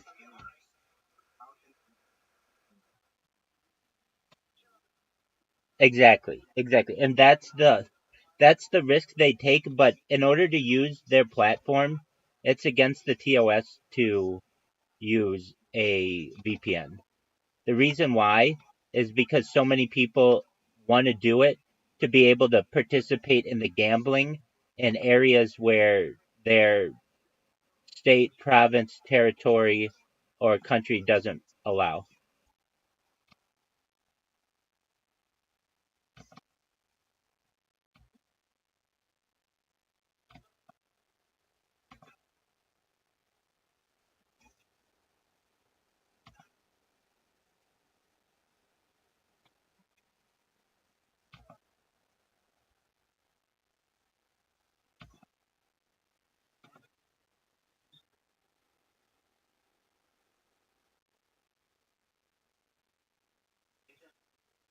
Yeah, that is wild.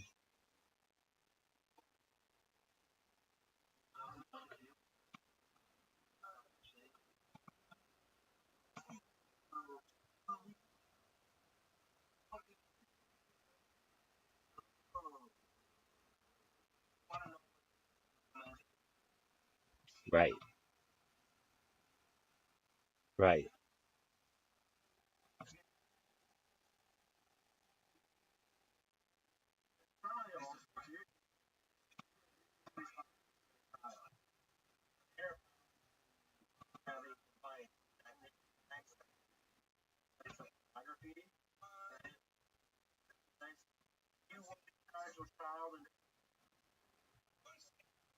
Put these parental locks on your children's phone.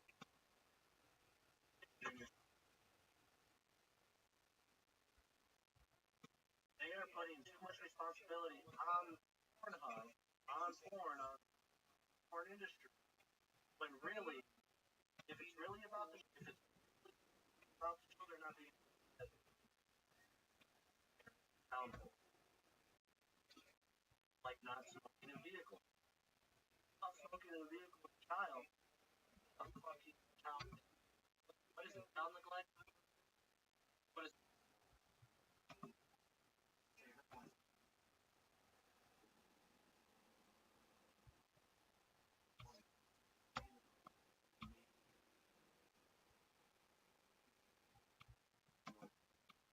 right,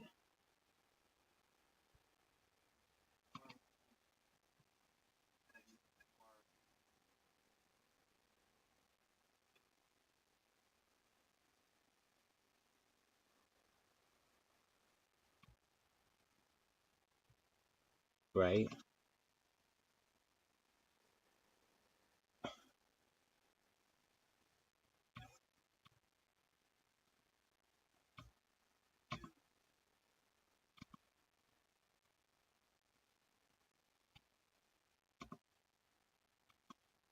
wow, I like how you put that. The restraints of mortality. It's a simple thing about control. The powers that be don't want you to be able to do that. We already have. You just may not realize it. Like what? I want the ability to levitate. Okay, well, helicopter. I want a flying car. Okay, helicopter. I want, you know, exactly. I want to be able to travel from one place to another instantaneously. Well, you can't do that yet, at least in the above ground world. But you can take a jet and be clear across the other side of the world in 24 hours, which is a lot better than, like you were saying, all of the evolution we've been able to do. So it's really now not so much about can we, it's about how much or who can.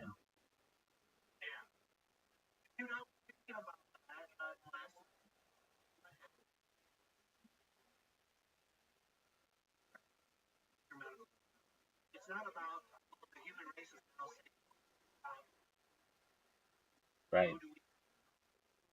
Yeah, no, you're definitely right about that. It's really unfortunate.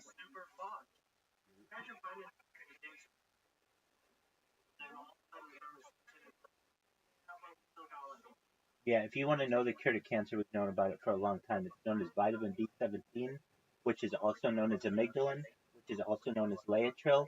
It's found naturally in the seeds of apples, apricots, peaches, cherry pits. This is why animals.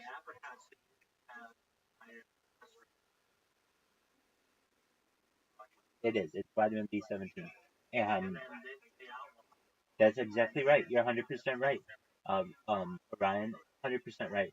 And this is why you don't find people with cancer in indigenous tribes. Eskimos don't get cancer. People in indigenous tribes in India don't get cancer because they eat all the parts of the fruit if they have access to fruit. And if they're in an area where it's very cold, like the Inuit people, they are able to utilize the fish and they get vitamin B17 from the fish that eat the grasses. And so they're able to stabilize their diet that way.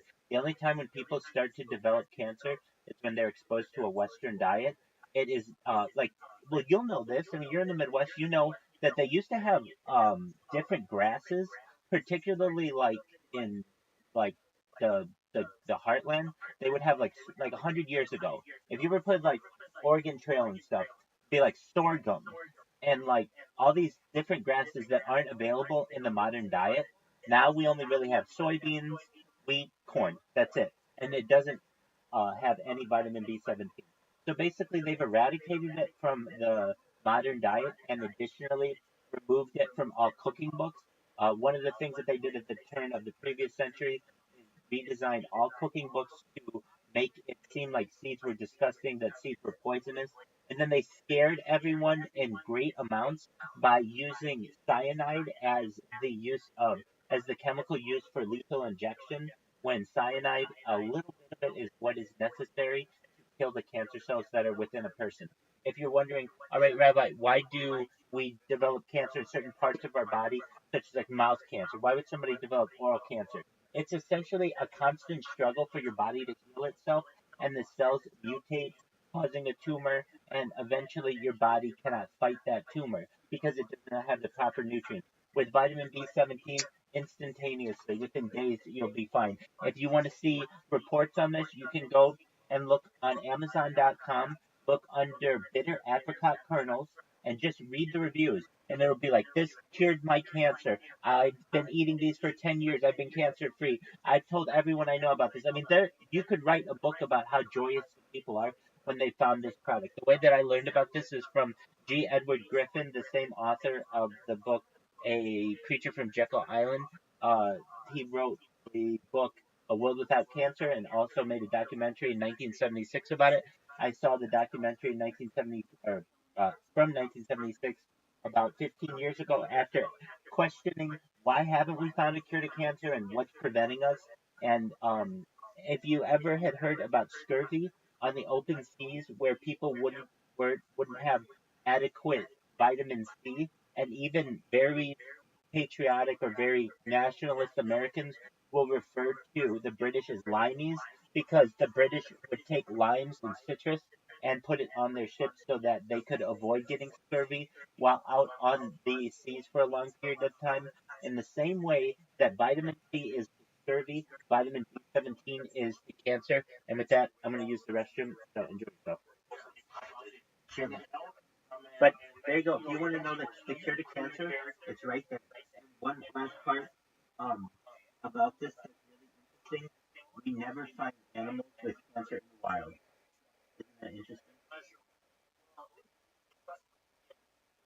That does have tumor, but it's because there's Wait. That's not the wild, then. I'm saying if you go to the wild where there's no adverse food source, there's no radiation around them, and there's no they don't have cancer. That's why you can be a hunter, kill a deer, and you never find a tumor with it. That's right. That's right. It's very, very thick, very, very interesting. And also, when you have like a dog, the dog, when it's a wolf, never gets cancer. Only when you bring it to your house and it doesn't get any of the nutrients that it needs. If you're wondering, well, how does a carnivore normally get the things that you're referencing, Rabbi, when it comes to like the seeds of fruits and vegetables and stuff? They eat the stomach, and within the stomach, many times, particularly like deer and um, uh, rabbits and things have been eating berries and eating grasses that are high in vitamin B17. So the gut of those animals, once ingested, allows the carnivore or the larger predator vitamin B17 as well. And it's the circle of life until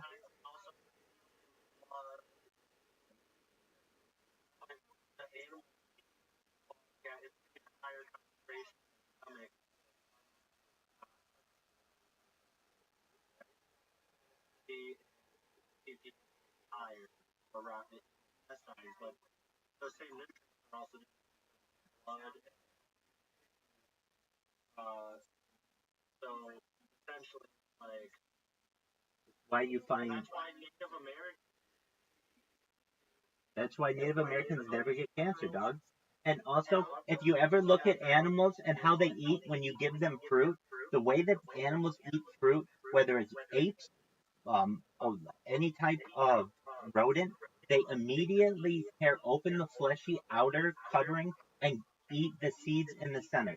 The reason why is somehow instinctually they know that's where the nutrients are. It's just so interesting because we're talking about bears attacking people in India. Just hold it, if you would. Sure, we could talk about it for a long time.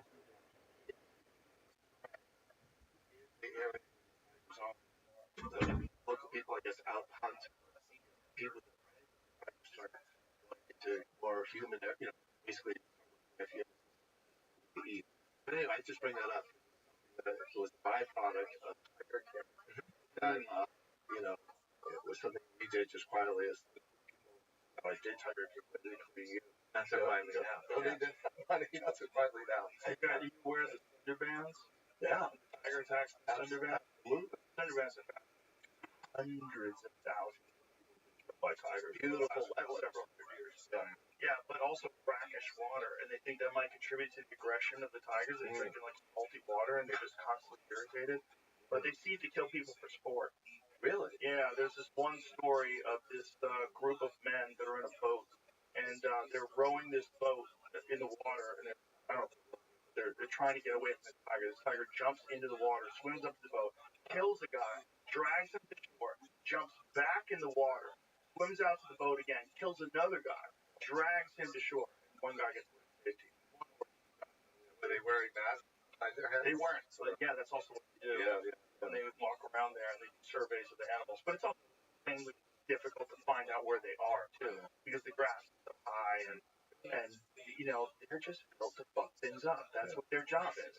And if people live around them, people are on the menu. That's just what it is with tigers. It didn't make it into Tiger King, but we filmed in southern Nepal, a place called Chitwan National Park, where tigers are doing very well. They actually have armed guys in charge with like machine guns to protect the tigers from poachers. We filmed there, but it's pretty remote. I don't remember how many people get killed, but yeah, where there are tigers, people have problems. Yeah. But it's all there's a reason why human beings don't. You're not supposed to live there. You shouldn't be living with a tiger. They have to. They're stuck. They're fun. But boy, we should figure out a way to develop some sort of area there where they don't have to live like that. a lot of people. I mean, it is amazing. It's amazing. Right, India, That in India, the tigers, because it's one of, or the second most populated country in the world. Yeah, It feels like when you're in India, there's people everywhere. right. Like you think you're going off on some rural road. Right, but if you go into a place where the jungle is, like where the tigers live, really hard to live there. Like, and then the people that are living there are probably they have no options. They're the poorest. Yeah. So they're living, sort of a traditional way, out exposed, and then they have to figure out how to protect themselves from these enormous healthy cats. They're sneaking around everywhere they go. Fuck. And you see plenty of cows, which is amazing. Which is so nuts. Roaming these That is windy fascinating. roads. I would Sacred really cows. love to know what the origin of the sacred cow is. Really love to know that. That's one of the most fascinating things. That you have a place where people are starving and they choose not to eat cows. Yeah. Fascinating. They stop the traffic stopping. Mm-hmm. With, in these roads that have no lanes, and they're all just India is wild. But it's so crazy that they stick to this one thing. Like I was just watching this news report of this group of people that were not Hindu. I think they were of some other religion, and they lived in India. And they got arrested for killing cows. So they had cows in their yard. They were arrested. And they bulldozed their homes. Oh wow. Yeah. See if you can find that. They're also probably. I believe they were. Yeah. But more people died from what in terms of wildlife? Is it snakes? Probably mosquitoes. Yeah, I mean, mosquitoes. But after that, snakes or tigers? I don't know. Good question. I don't think it's tigers. I think the Sundarbans is the area where they get jacked pretty regularly. But and also, how many? That's okay. Are you a college football fan? I watch it sometimes. There's a big like Iowa Hawkeye. Either in like the final six March Madness. I know that's basketball. I think Iowa. You like Caitlin Clark? Yeah, there's Caitlin. So the cool thing about Caitlin Clark is I grew up.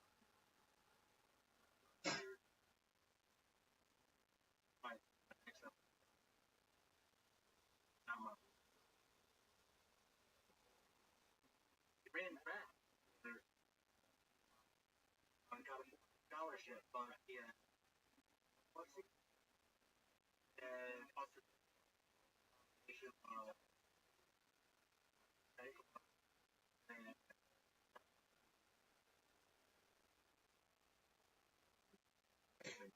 ended up in Kennedy.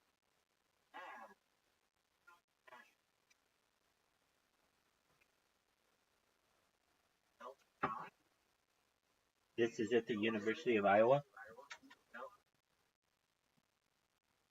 Delta.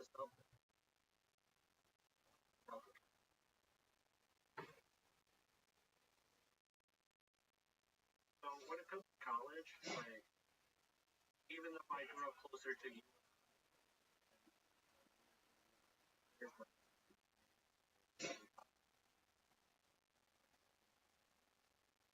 and the people I know have gone. I think that I have known like you and I think of Chris, and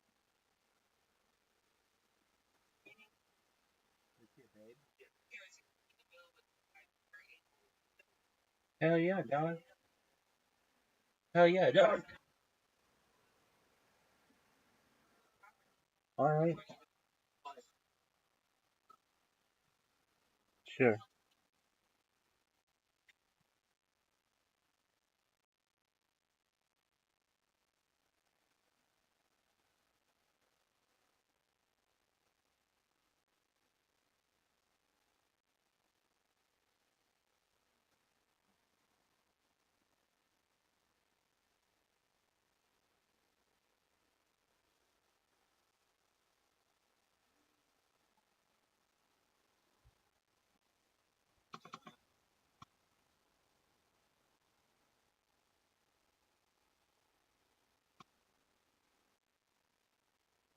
That's very cool. Wow, so you know someone who played in the NFL? You know someone who played in the NFL?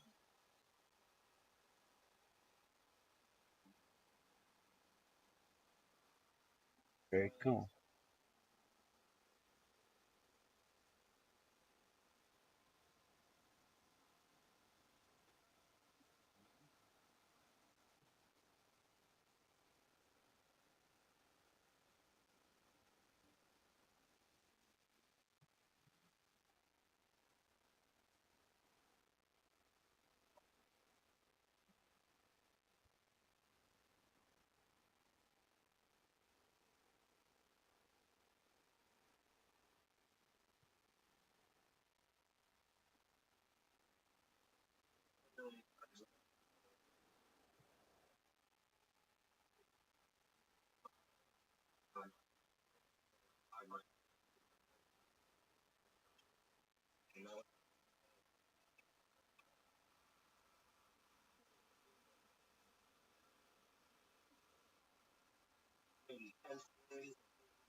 Cool.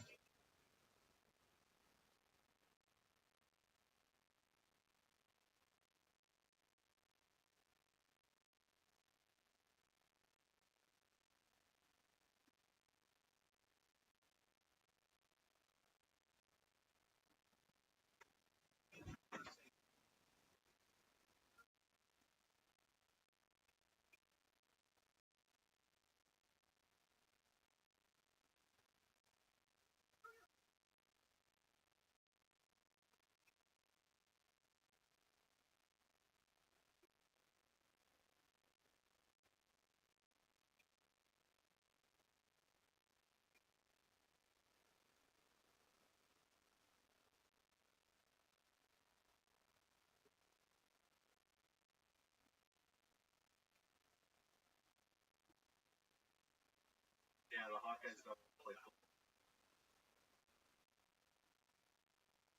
How are they this year? They played last week.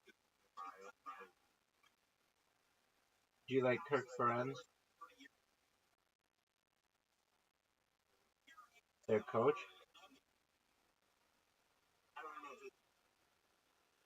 Kirk Ferentz, he's been like the longest employed head coach of any Division 1A coach in of active coaches.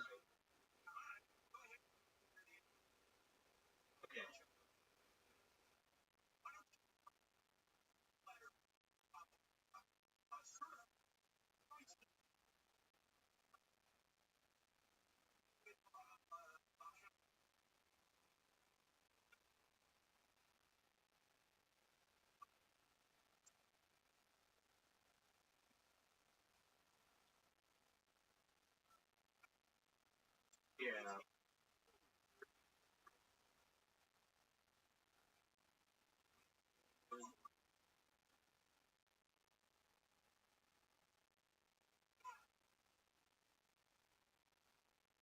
Like, I believe that what I want to make sure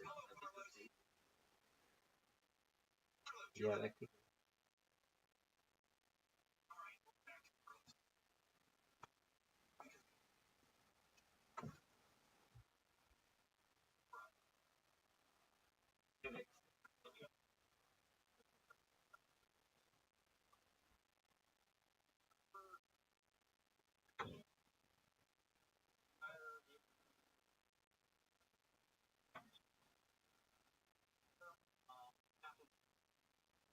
I've never been.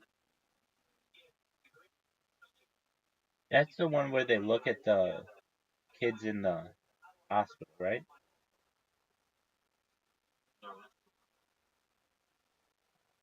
Dog, you are so far off.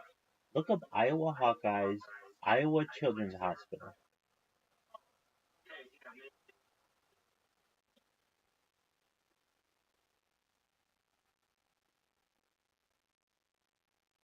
Dude, I live. Yeah, you do.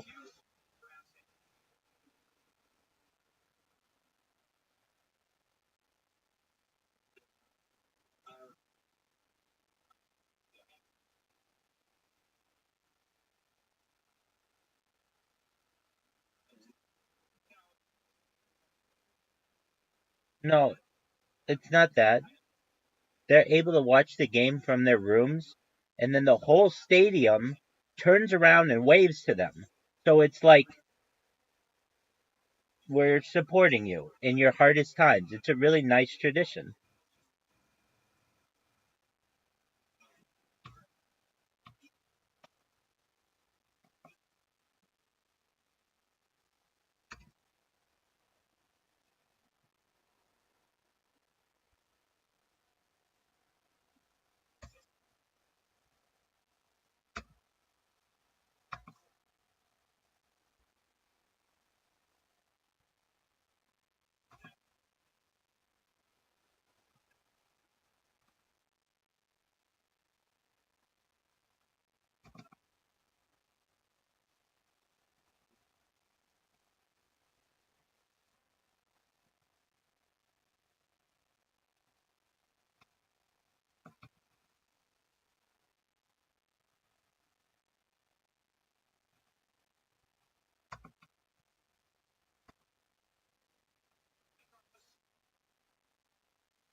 Are people and their psychological misfortunes, like whatever it is about them, whatever unfortunate aspect of their mind, the way they interface with the world, allows them to do that. It gives us a better understanding of ourselves. I really think so. Appreciate you having us. My pleasure. Thanks, guys. Really cool. Finish the show. I will. I will. I was just going down. Okay.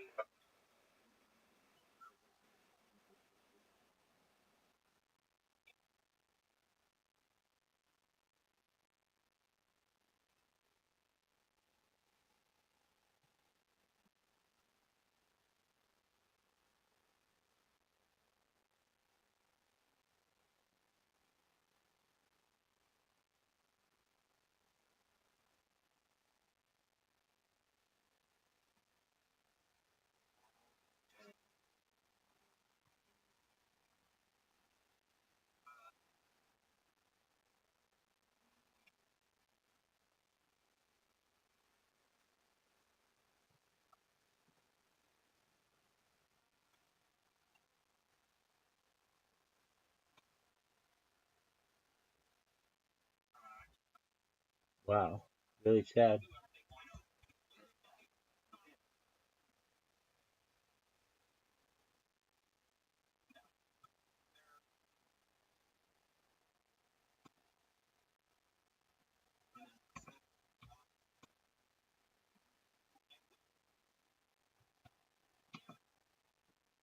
There's no insult to injury. I think it's one of the coolest stadiums to be named ever, especially in today's game when everything's named after something, whether whatever it's named, it's Yum Stadium or whatever, Coca-Cola Arena. This is a situation where we have an individual who died for the nation, who was the best player in the United States for 1 year, the shining light of Iowa. And I don't know. the guy in yeah, I know it's not fault. A lot of like why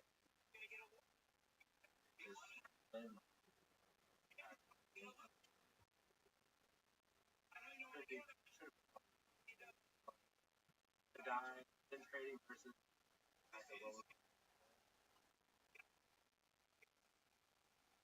I don't really consider them too different. trading versus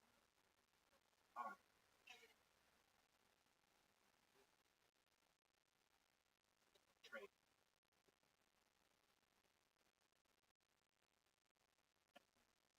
Played out.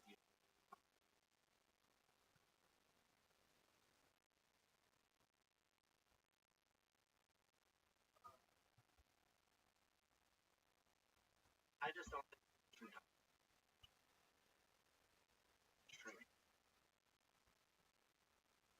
I mean, I don't know how realistic that is. Especially people who are like, you know what a stunt pilot had to do? There's a reason why people are able to travel.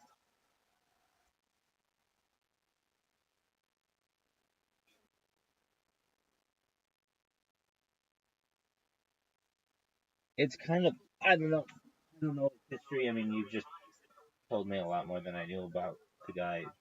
But it's almost better that he died the way that he did. I feel like he never had to take anybody else's life. And I think that there's a silver lining to that.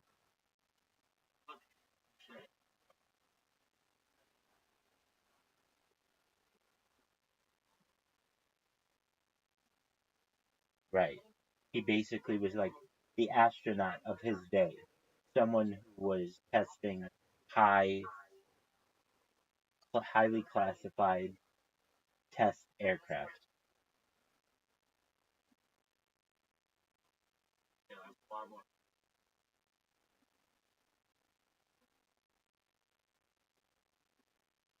It's always they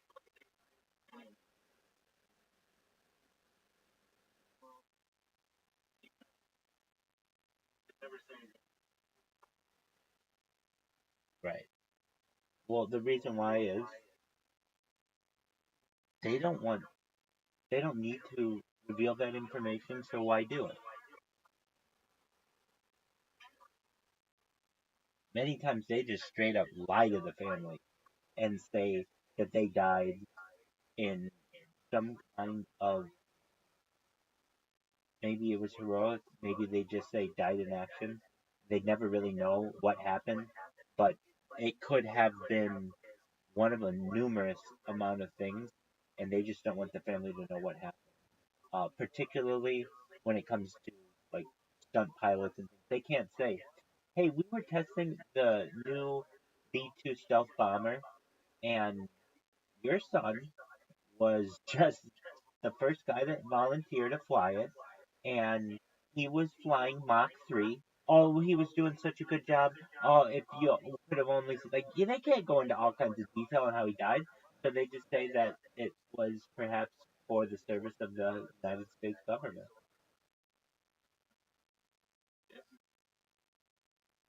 I get it. When I say that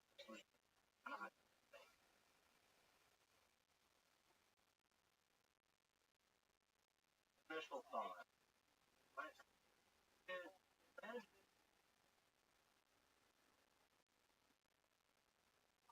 in it comment getting by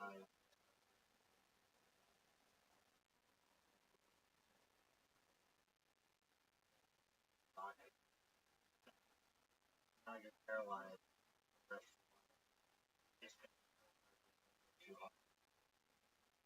Perfect example. Are they going to tell your parents that they're the ones who actually killed you? Or look at all the stuff that happened with, like, perhaps the greatest American patriot in the history of America, Pat Tillman, who was killed by friendly fire allegedly. So there are all kinds of stories that he was murdered, and That's a perfect example.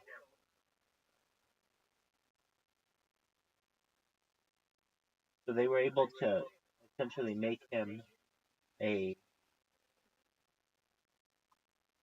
symbol of American heroism. He played in the NFL.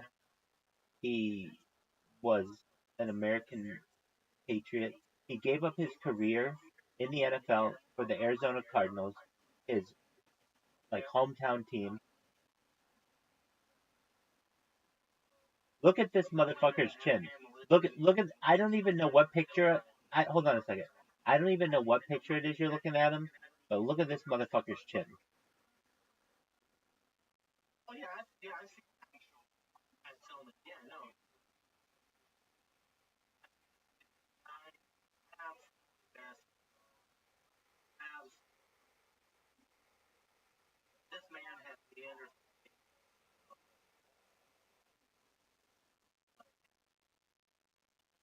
the fucking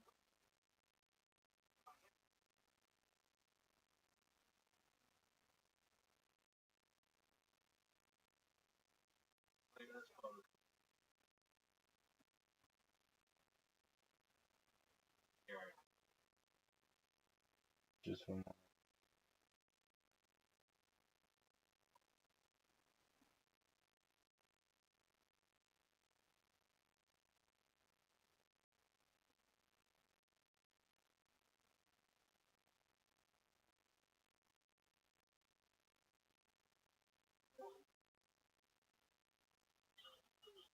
Exactly.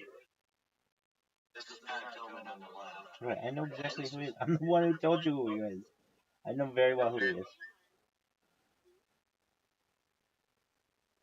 So I say he has Neanderthal DNA. Look at the size of. No, he does. No. I mean, perhaps we all do, but no, he was on human growth hormone and testosterone. He had just played in the NFL. He was on steroids.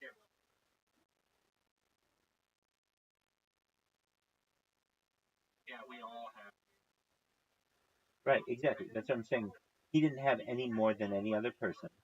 But the reason why he's so big is not because he just had this outlier amount of Neanderthal DNA. No. He had steroids, testosterone, and human growth hormone that he had used perhaps in college and then especially in the NFL, and then he continued to use them perhaps as a special ops person.